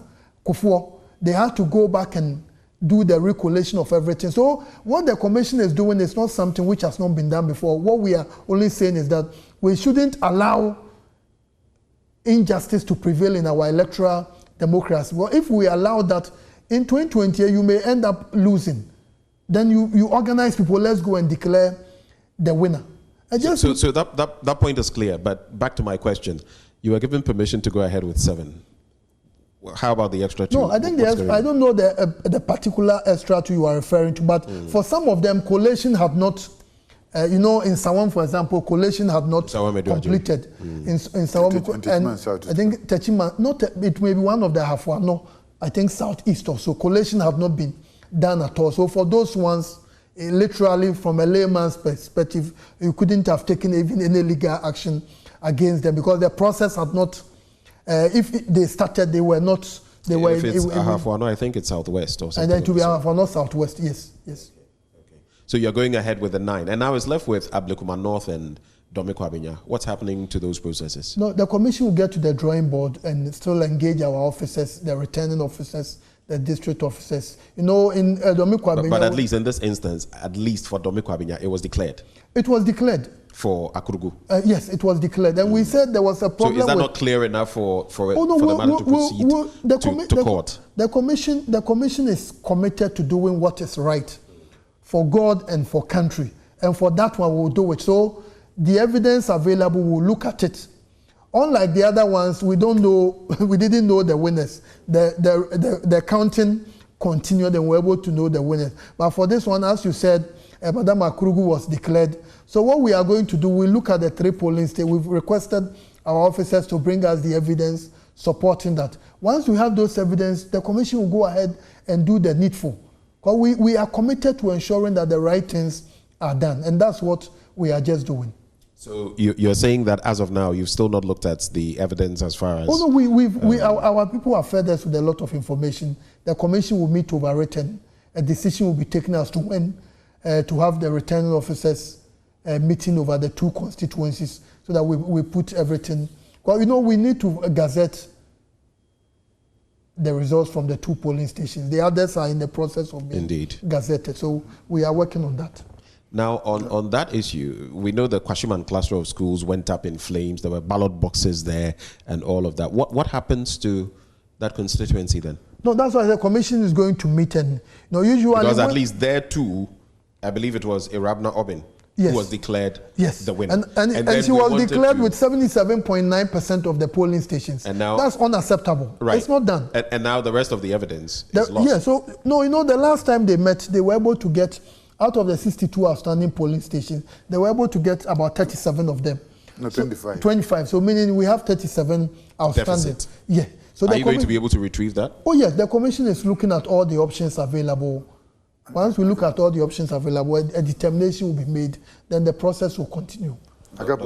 See, all of us are aware that from the two political parties, they were saying that they were able to collate their result before 12 midnight on the 7th, right? Mean that all of them have the results. So the question I pose is, why are we here? Because if you have the results, I also have the results. I've actually asked them the same question, that if you have your set of results, bring them and let's reconcile. Why do you think it's difficult to bring their results so that you can reconcile? Oh, they will be able to explain. So the most important thing is that because the results are already in, with time, the commission will be able to get all the results in either hard copy form or soft copy form. Once they get them and they are reliable, they will be used. But I want to add that, you see, the declaration is not just announcing the results. When you announce it, you put them on the summary of result sheet. When we do that, you transfer the results onto the rate of election.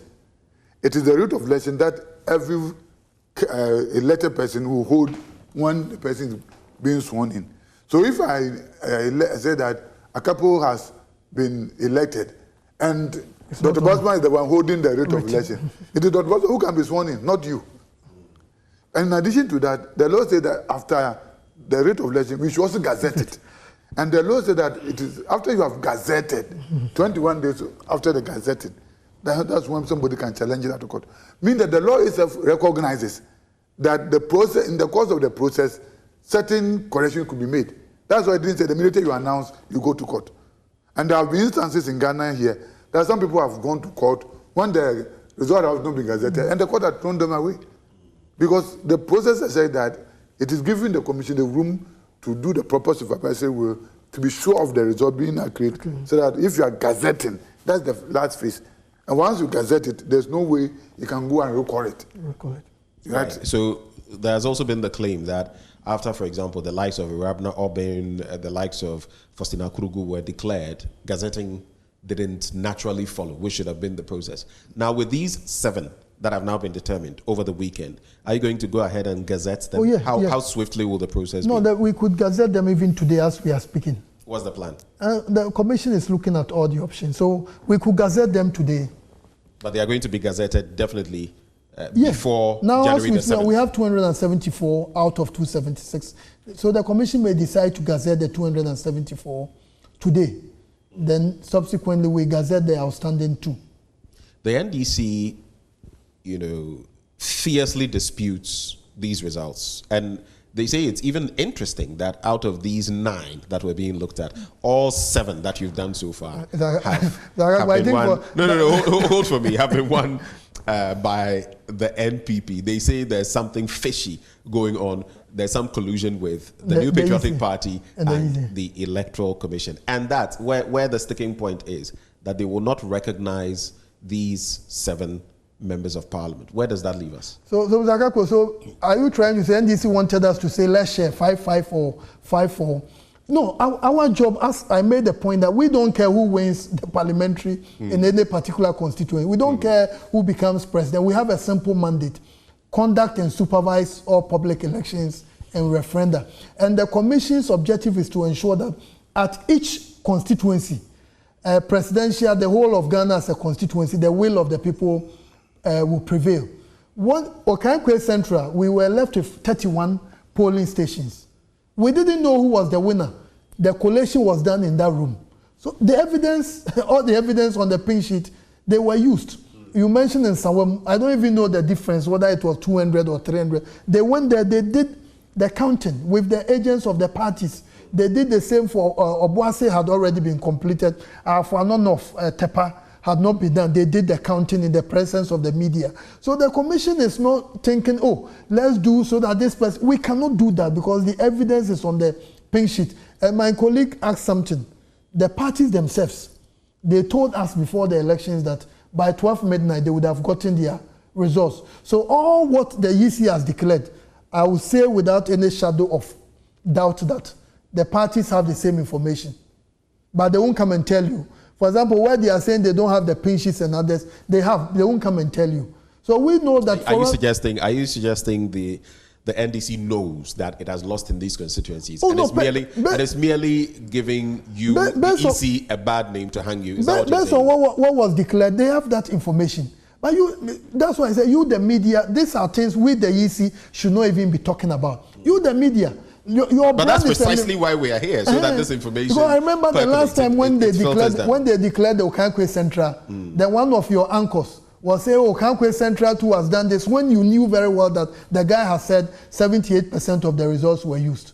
And you have been in this business for a while. And I want to add that Electoral Commission is not an individual; it's an institution. And the integrity of the institution is always on the line whenever something is being done. Can you imagine that the Electoral Commission does something fishy, then the commission is taken to court? Then all these facts are brought bare to the commission, and the commission has to defend such things. How would the commission feel? And we are the very people who, so didn't they see it? Right? So you don't sit as a supervisor for the wrong thing to be done, and you keep quiet when you know that when it comes to the crime, you are the very one who is going to defend them. You are the very one. Because me, myself, I am a director. I cannot be sued. If you sue the commission, I will go and sleep. It's the commission who will go, not me. So I don't understand why Dr. Bosman knows that Sibo is doing the wrong thing. Then you keep quiet, knowing that whatever I'm doing, he will be the one who will go and explain. Two quick things come up, especially as you talk about illegalities or maybe any underhand dealings. Two of the central constituencies, I'm talking about Okankwe Central and Tema Central. Now, the assertion is that some of those who served variously as whether presiding officers or returning officers, we have heard different pieces of information, were dyed-in-the-wool members of the new Patriotic Party. One of them is Francis Chum. I have seen a lot of information on him, his posts on social media, his open declaration of being a member of the new Patriotic Party. And then there is also, in fact, when it comes to Francis Chum, his posts date very far back, and I have a tall list of them here. Do you know what role specifically, even before I go to the Okankwe Central one, do you know the role Francis Chum played in the Tema Central vote? What exactly was he? And when was his appointment made? Because it has also been called into question. There are claims that on Saturday, right on Saturday, some of those appointments were made. What's the structure? What's the system? I think let me start by saying that the officers we appoint as, those we appoint as returning officers and deputies, when we do the appointment, we give their names to the political parties. And when we give their names to the political parties, the parties are given the opportunity to object, to say that this person, we know him to be a member of Party A or Party B. But what if it's an oversight? And looking at the number of people, the parties may not readily be able to if the parties detect say that. If the parties say that, then they don't know their work very well. Because it's each constituency. We appoint three returning officers, a returning officer and two deputies for each constituency. And the parties also have the structures at the constituency level. So for the gentleman you mentioned his name, all those three people appointed, their names will be given to the party in that particular constituency.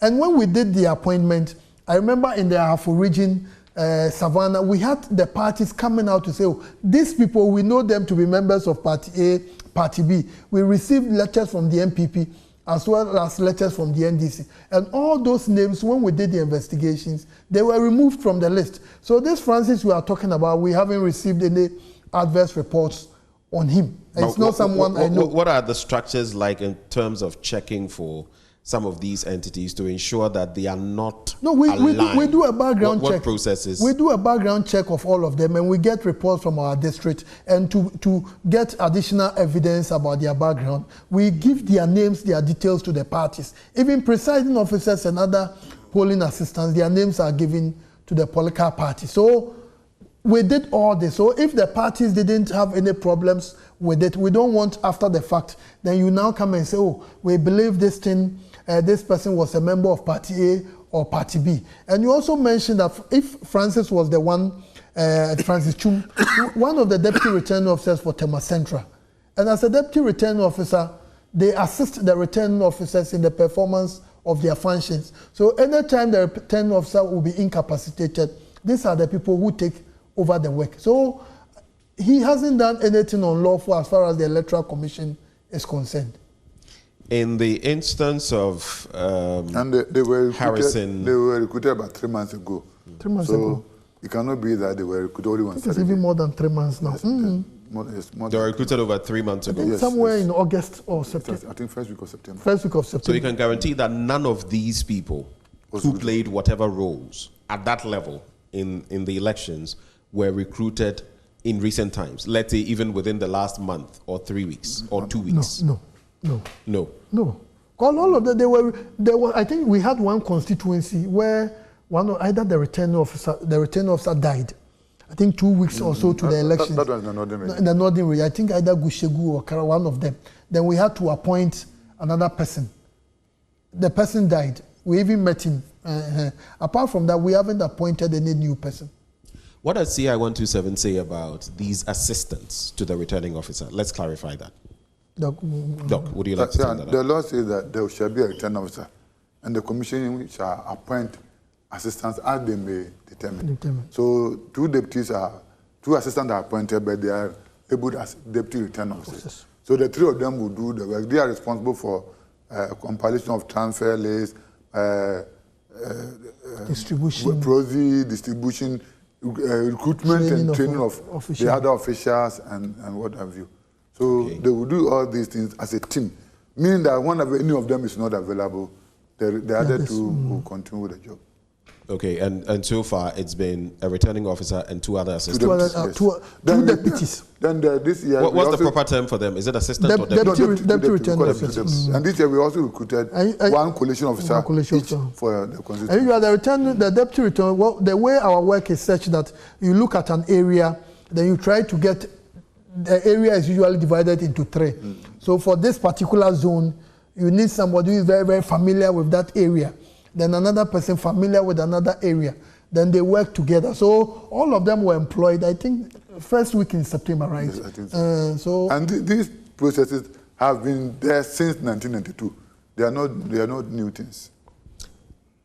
Because of some of these matters arising, even before I go to Harrison Ejakwa's issue, do you think then that there should be an extra layer, whether it's in altering the CI or passing further legislation on these political parties, at least those who have shown to be highly political, engaging in the electoral processes at that level, whether as returning officers, presiding officers or something? Do you think that extra layer is needed, especially now that, because you get what the problem is, some may filter through, and one side may see that, we didn't realize this, but it's a problem. How come someone who is this prominent for this side is able to get through? How then can we streamline? As my colleague mentioned, we employed almost 210,000 people for these elections.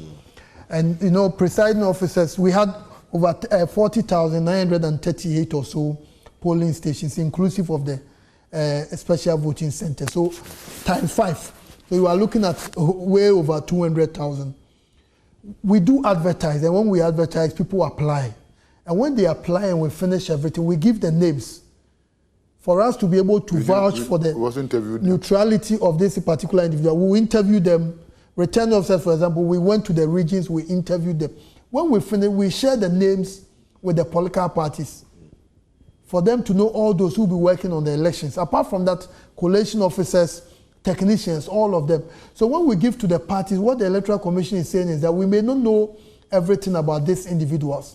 So check with your constituents or your supporters to find out whether they have any information about this particular person. And we did that. But could there be an extra layer to enhance, to strengthen the system even further? Extra layer like what? What we have now, I am saying that if there are problems still that are arising from this, because even the political parties, then what it means is that while this may have come to the fore, where the NDC is saying this, there could even be some of those officers that the NPP would have contested that slipped through the nets that they also don't know. How do we forestall the problem? That's all I'm asking. But let me say, you can do everything you want to do, definitely with the numbers involved. You may have 1 or 2 people. But the point, what consoles us is that the structures we have put in place, they are such that, assuming you are a candidate, and we make you even the returning officer of that constituency, there is nothing you can do. That's how our processes are. There is nothing. The point is that the voting takes place at the polling station. And at that particular polling station, you have your agents over there. If you are one of the major parties, you have 2 agents, one for presidential, one for parliamentary. And the counting is done in the full glare of the public. So if even you belong to party A or party B and you come in, there is nothing you can do because of the structures we have put in place. And it's the reason why these things have happened, and they've come to us and we've noticed that no, the right procedures were not followed. And this is not even the Electoral Commission in Accra saying the right procedures were not followed. Our own people who did the work, Okankwe, the district, the return officers, the district, I said no. So your own people voluntarily came and said that no, that's not what transpired. What we did was not right. And we did this under duress. And that you saw some on national TV. I watch your TV a lot. You saw a member of parliament forcing the people say this. And you call this a democracy, a proper declaration. This shouldn't be allowed. And these are the people you must call and shame that you can't do that. It's a disgrace to our democracy. Let me add that at the Collation Center, as the name is, you are only adding up the figures. And we believe that at least MPP and NDC will have finished with their collation because they can use WhatsApp resource to do it. But we will need to have the pink sheet and stuff. So we are of the view that even if you are a party person as a return officer, and the parties are also doing their work, you do your kululu thing there, the party will come with the facts. And as I said, whatever we have declared, we are expecting that those who don't understand will take the issue up to the court. It is left to the commission to go and defend whatever we have done. So if the party has also done their parallel collation, they will come with their figures, and the figures will show that we have done something which is untoward. So nobody in the commission, nobody will try to do anything that will mar the image of the commission. Okay, so you have no worries about these processes going to the apex court or subsequently being dealt with legally because you have your collations done and you believe you've done the right thing. And the other side, they will also have their collation. So then the courts will determine what exactly happened. In the case of Harrison Ejakwa, I am told... For which constituency? Okankwe Central. Okankwe Central. I am told this person there was an inquiry. Again, I am unsure for him whether he was a returning officer or a presiding officer. I think it may have been a returning officer. That they asked him about his approvals or something of the sort, and he showed them an image on his phone. And it was dated that very day. I'm talking about last Saturday. That's why I was posing the question about when you appointed these so he was given an appointment that Saturday. There is some concern that has been raised on that, which is why I'm bringing it to you. You are saying that this is not a possibility, right? All of them, all those who did the work, they were either returning officers or deputy returning officers. Right. I don't know if you are trying to say somebody was given elected to act as the returning officer. Perhaps that could have been it. Oh, no, we will check. But that should not be out of place because the person is already part of the team. All the 3. My colleague mentioned... What if this person was not one of the 3? No, definitely will be one of the 3. The only instance where we have the person not part of the 3 was, I think, in Savannah region, where the regional director was mandated by the commission to carry on with the work in the, I think, Damongo constituency. But apart from that, all those who have worked on the declarations, the Recolletion, Collation, they are all people we have employed as return officers or deputy return officers. In that last instance, just a second, in that last instance you just mentioned, where someone else who wasn't a member of the 3 was asked to play the role, is that sanctioned? Is that legal? Yeah, it's legal. The appointment was made by the EC? The EC made that appointment because the report that came was that the return officer was incapacitated. The deputies, because of what had transpired, they were not in the position to do one. And no, our work, the process must continue. All right, you are about to make a point. Whatever I will say is precedent. See, we should be careful. 3 issues do not happen in 2028. 1, if our people are going to be traumatized as it is, which people are we going to? They are volunteers. Which people are we going to use for 2028? And the more you scare competent people, the more you get the chaff. 2, all the collation centers are not electoral commission facilities. And some are being bent, some are being destroyed. Will people volunteer their premises for them to be used as collation centers? Some vehicles that we commandeered were bent. And for this election, our offices were bent. I'm talking even the vehicles. For the districts that used the least number of commandeered vehicles used 10.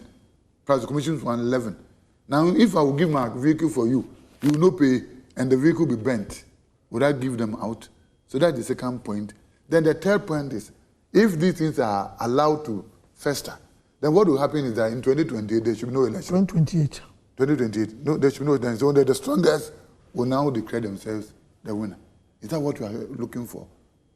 So in everything that we are doing, everybody, BBU, MPP, NDC, media, we should be interested in establishing the truth and the true reflection of the decision of the voters.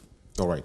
Now, so this Harrison Ejakwa, just to wrap up on that point, are you aware of the situation, or it's something you have to check? No, I know if he was the one who did the declaration, then he was one of the deputy returning officers. Do you then give an appointment? I mean, can it be done? Oh no, it could be given us to be the acting returning just to do the work. But was he given the letter there? That's what I'm saying. I need to check, but that's not out of place. Because the claim is that, for example, he showed it to them on a phone that this is my appointment letter, and it was dated that day, that very day. Once a deputy returning officer, he is qualified to do it, and when you give a letter just to show that returning, there's nothing wrong with that. But you cannot here now confirm or deny. Oh no, I've not seen the letter you are talking about. I need to see it to be able to confirm. Right. But I wanted to make a point. Now, you know, these incidents that have happened, the challenge for us now is that the people we are going to get to work as returning officers for us in 2028.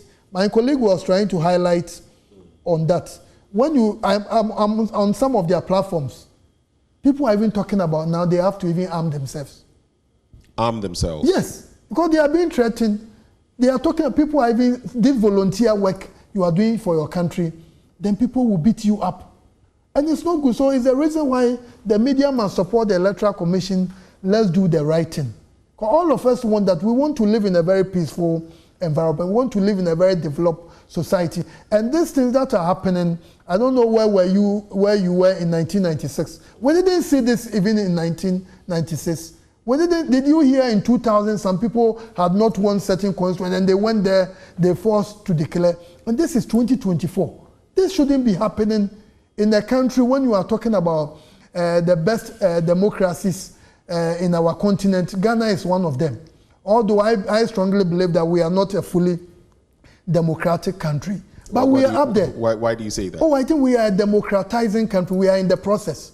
Okay. And we are in the process. We haven't gotten to where you can say fully fledged. And we need civil society, religious leaders, all of us must be committed to the right thing. And that's what the Electoral Commission is doing. We don't care who becomes president. We don't care who becomes member of parliament for Okankwe Central. We don't care about that. What we care about is that let's follow the processes so that the will of the Ghanaian people will be reflected. And as a religious person, personally, I believe that if we don't work for the truth, we may end up, we will not get anywhere in this country. I have a few quick questions for you two, and then it will be a wrap. But based on this, now you're suggesting that some of your returning officers are even forecasting that they may have to arm themselves. Or they won't do the work again. I don't know how legal that would be in terms of being at a polling station they will tell you that arming yourself, because anything could happen. They were there, police officers were there, and people were beating them.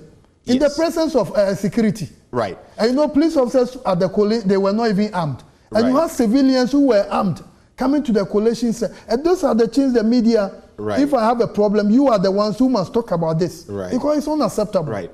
Do you think we should get to the point where maybe political party affiliates or voters cannot come to centers where collation is being done? I saw the police trying to mount barricades in some places and all of that. Do you think we should get to the point where it is illegal to come to these points? But then it is. The other point would be that has our process become transparent enough so that people can vote and then go and sleep at home and say that I don't care because no one can manipulate my vote in any way? I don't know how you'll address these, but... I teach elections at Kofi Annan, and I go to other countries to teach elections, especially African countries. The way the African countries value, respect the electoral system in Ghana, it becomes very embarrassing for us to finish elections. That all the observing institutions and were giving us high marks. Then before they will leave, these things are happening.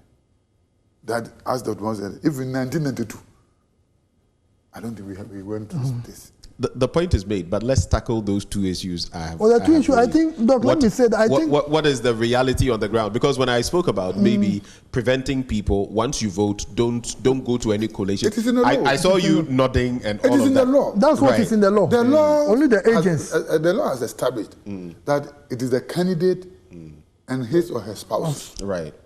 Then accredited party agents. But over time, we have allowed this practice where people mass up.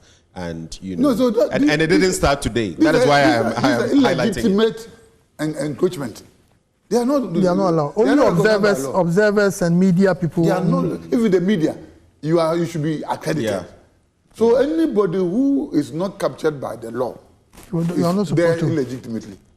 So it's not an issue. So why then is it allowed? No, I think the issue would be with respect to security, because the security will have to reinforce the law. So that if you are not qualified, you should not be allowed to be there. But other than that, you can put a lot of things in the law. We need somebody to stand there and say, you are not allowed, the enforcement, you are not allowed to enter. Other than that, and me, I get scared.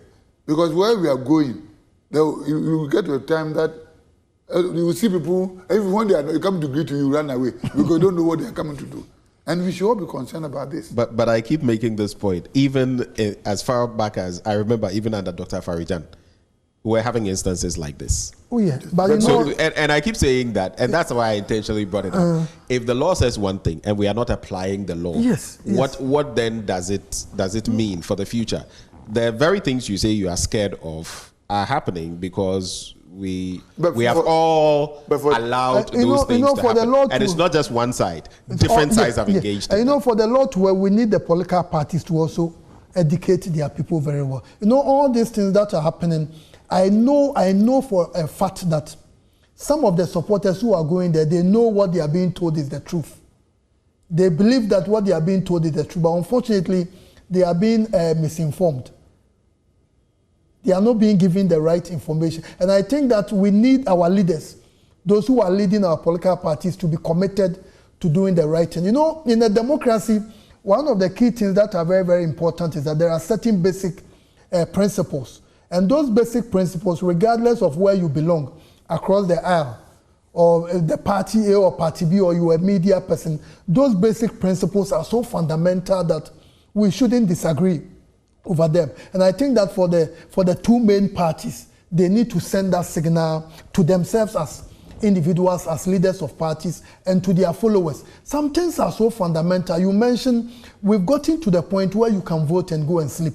Nothing will happen because the counting will be done in the full glare. Your agents are there. We always encourage parties. Dr. Asari, are you sure? Oh, I'm sure. Get agents who understand the process. What if the agents are unavailable? The process can still go on without the agents. So if the agents are not available and there's some sleight of hand, how will you be able to defend it? Mr. Nana Kwambediaku had over 80,000 votes in the presidential. I don't think Mr. Bediaku had agents in all the polling stations. Our people who are presiding of the verification, we've trained them in such a way that if even a party doesn't bring an agent, your job is to protect the integrity of the Electoral Commission. So if even a party doesn't have an agent, make sure the interest of that party is protected. And that's the nature of our job. So we believe that we've gotten there, but we can't do it alone. We need the parties to educate their supporters. Because I know very well that the parties themselves, they know there is nothing the EC can do to determine that, oh, who is the winner or that person is the winner. That thinking has been countered. I don't know whether it's Stalin. It's been put out there that, voters don't determine elections. Oh, but you know, it's coming from Russia in the 19th, 20th century, you know what they will say. But things have changed. But is it still not relevant? No, it's not relevant. In today's Africa, no, African countries. In Ghana, at least I can speak for Ghana. In Ghana, South Africa, Namibia, I think Lesotho, Cape Verde. No, you can see clearly that the will of the people prevailing. And I think we've come very far. And we want the support of all so that we can get to the promised land. All right. And we're getting to the end of the conversation. Election is a collective responsibility type of project. Right. The Electoral Commission provides the facilities. The media, you throw light on whatever is happening. And you were all over the place. That everywhere you wanted to even restrict your numbers, you said no. No. So that is the essence of you. In the end, we helped you get some very important things. You see now. But when you prevail, somebody declared parliamentary results with out of leaving 31 polling stations. We're expecting you to talk about it. That no, you can't do that in Ghana. That is not our work. we don't.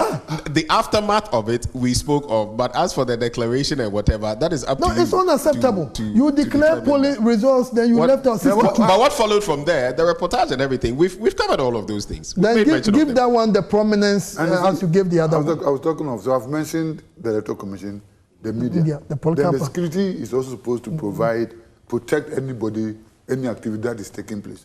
Then you have the judiciary. Whoever infringes on the law, the police will arrest, and those people will be properly prosecuted, right? The political parties are also supposed to play the game according to the rules. You don't want to be cheated, so don't also try to cheat the system. So if you all do these things the way it should be done, then why can't you go and sleep? All right.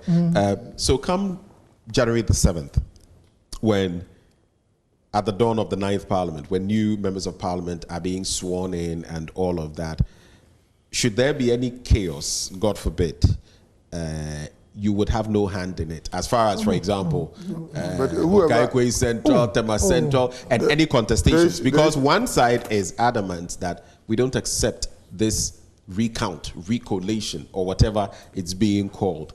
And that there's been an initial declaration. Now there's been a second declaration. Of course, you say you are going to gazette that officially. And what picture does it then create? If there's any chaos, that means you've washed your hands like Pilate. I think anyone who will say he doesn't accept what the Electoral Commission has done, the person is assaulting the Constitution of the Republic. Assaulting the Constitution? The Constitution of the Republic. How so? Because if you don't accept, there is a procedure to follow. And that procedure is to use the court system. Okay. In the Constitution, the only institution mandated to conduct and supervise elections, all public elections and referenda, is the Electoral Commission. And the Electoral Commission has done its work. The Electoral Commission has sent the writ to Parliament. The Electoral Commission has gazetted the results that these are the names. Mr. Akapo has been elected, and you are saying that you will not accept it. They use the legal process. You can't create any chaos. In other words, as of now, after these reversals or redeclarations, after the collation, the continuation of collation has been done, if anyone now has an issue, it is those people who have to go to court. Oh yes, right. Yes, that's what your position. That's what your position is. Okay. No, that's not what our position. That's what the law's position. No, I'm saying that by your understanding of the law, that is the position. Oh no, that's not our understanding of that's what the law says. That's what the law says. The law says. Okay. So as we speak now, we have 274 members of Parliament. Right. Which the Commission will be gazetting very, very soon. Okay. All right.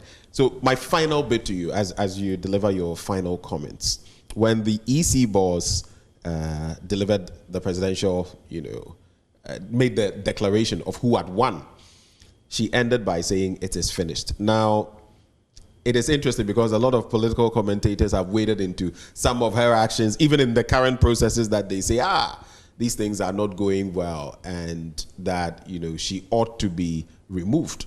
Now, what is your reaction to these calls? Are they out of place? I always mention that the very first interview the EC boss granted was to me when she became EC chair. And I posed the question to her that this is what has happened to Charlotte Osei, and you are coming to replace her. Are you worried that in future this could happen? And she said, "Oh, she asked for her. She wasn't thinking about those things." But we've come to that point now. A new administration is coming. How do you feel about that situation? What's your reaction? That'll be my final question. Oh, I think.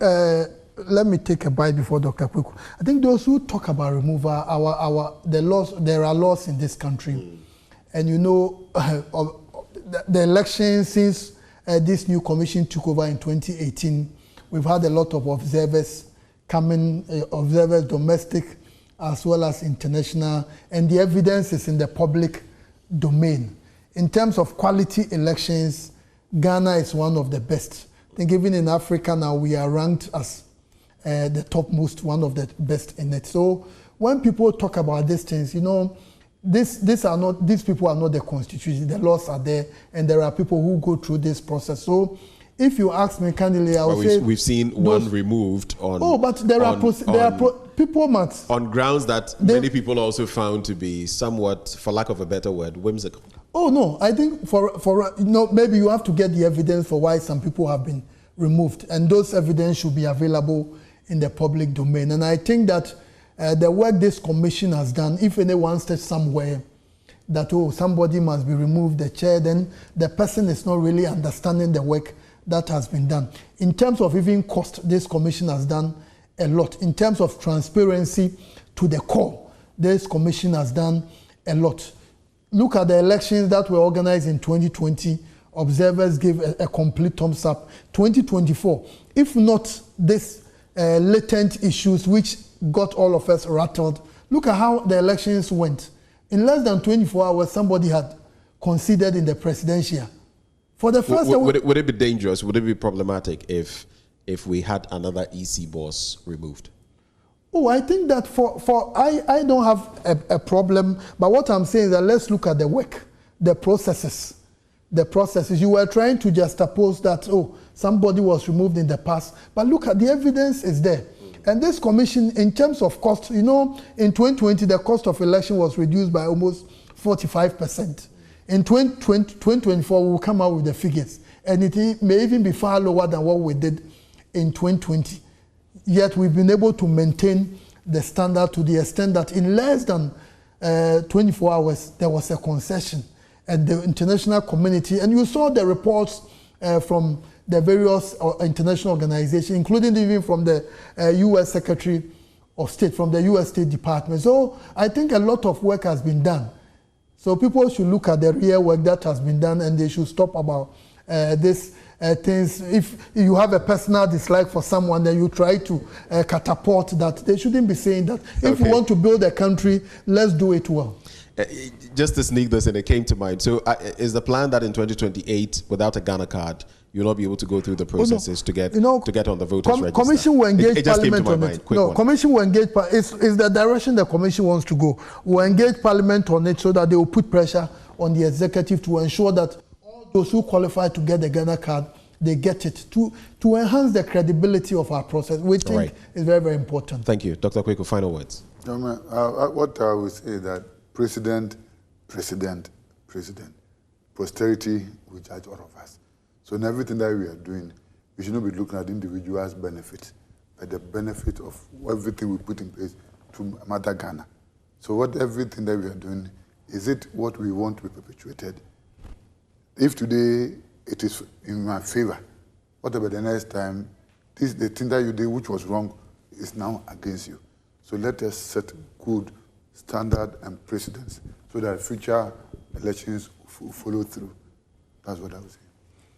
Gentlemen, thank you so much for joining me for this exclusive conversation. This has been an exclusive encounter with Deputy EC Chair Dr. Bosman Asari, together with the Director of Training at the Electoral Commission, Dr. Sribo Kweku. They have been walking us through some of the topical matters, the matters that you and I have been looking at. This has been that conversation on Joy News. My name is Benjamin Akakpo. Thank you for watching.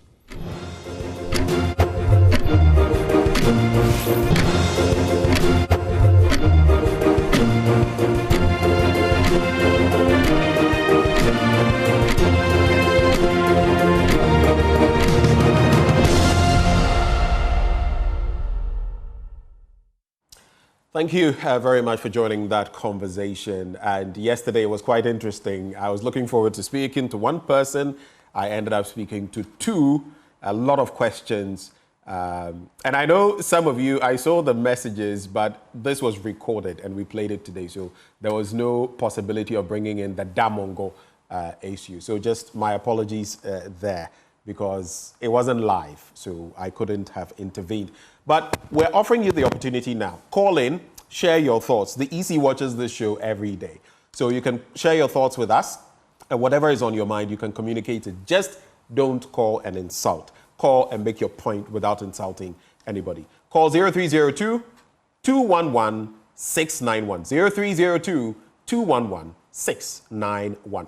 While we await your calls, have you thought of an ideal Christmas gift for somebody this season? Well, you might as well think of Syntex Tank. Yes, Syntex Tank. Well, a lot of you would think of giving out rice oil, but you could make Syntex Tank the perfect Christmas present in all your homes. This Christmas, gift a Syntex Tank to your family to give your family access to clean water. It's not just for Christmas, it's for a lifetime. So no matter where you are in the country, just call 0244 335 168 and we will make it happen. Don't make it rice, don't make it oil, make it Syntex Tank. Syntex Tank, are you strong, are you tough? 0302 211 691. 0302 211 691. What are your thoughts for us this morning? We have just a few minutes and then we have to log off. So if you're minded to do so. We have, is it Godfred in Cape Coast? Godfred, good morning. Yeah, good morning. What are your thoughts, quickly? So I want to take as many as possible. Go straight to it. Yeah, what I wanted your uncle to ask the letter commissioner is about the Damongo, and why is it that after the Recolletion, all the 7 constituencies went for MPP. We were also told that there was this swapping of votes. There was a swapping of votes where the NDC's votes were given to MPP when there was Recolletion. The anchor did not talk about that one. So if he get the opportunity, I think talking about that one will also be. But did you say 7 constituencies? I was the anchor, by the way. But did you say it was recorded? But did you say 7 constituencies in Damongo? Is that what you said?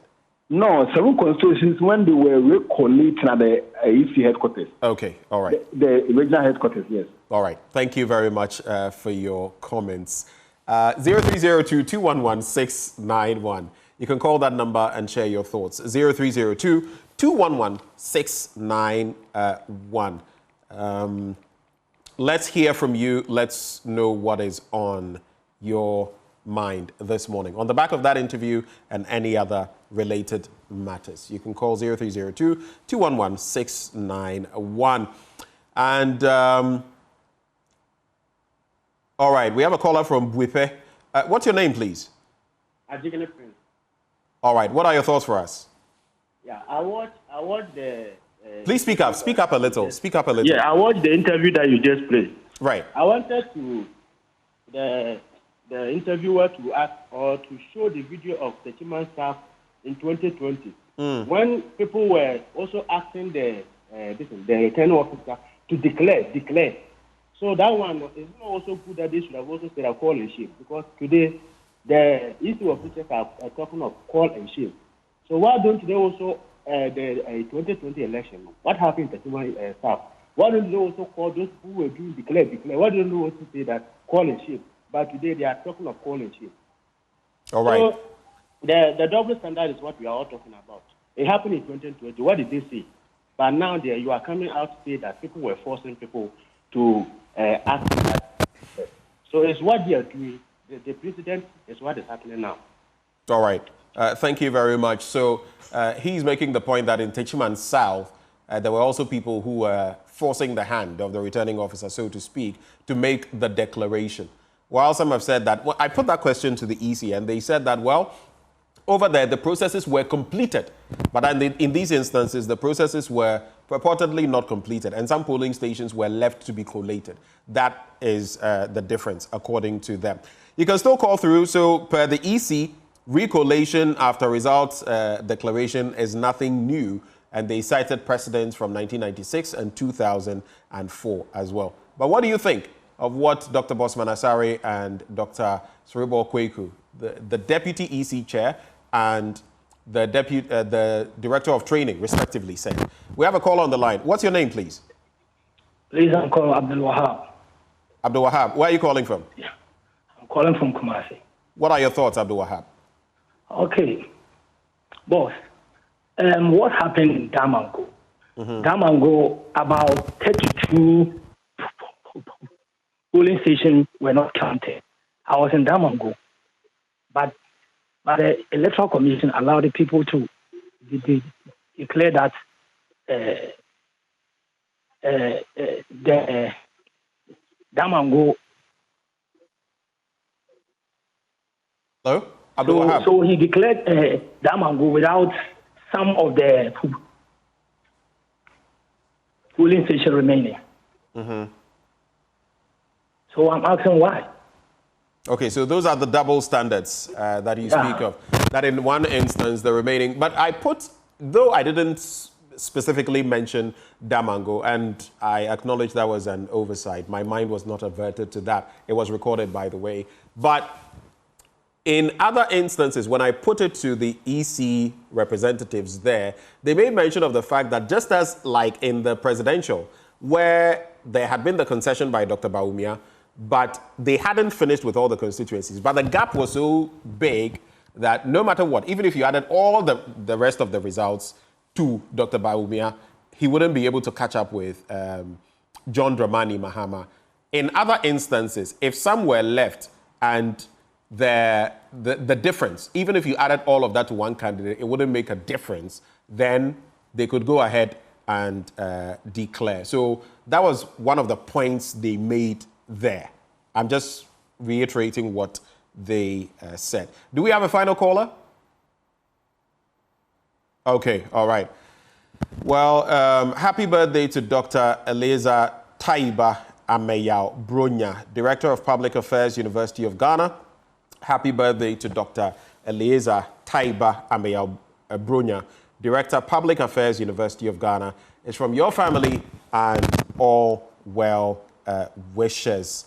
Well, we're grateful for your time this morning on the AM show. Thank you very much for joining the conversation. And, well, you can also visit the Image Moment Kids, located on the Kiravia Honjo roundabout stretch, for all your kids shopping this Christmas. You can reach them on 0242 160 305 for all your children's shopping.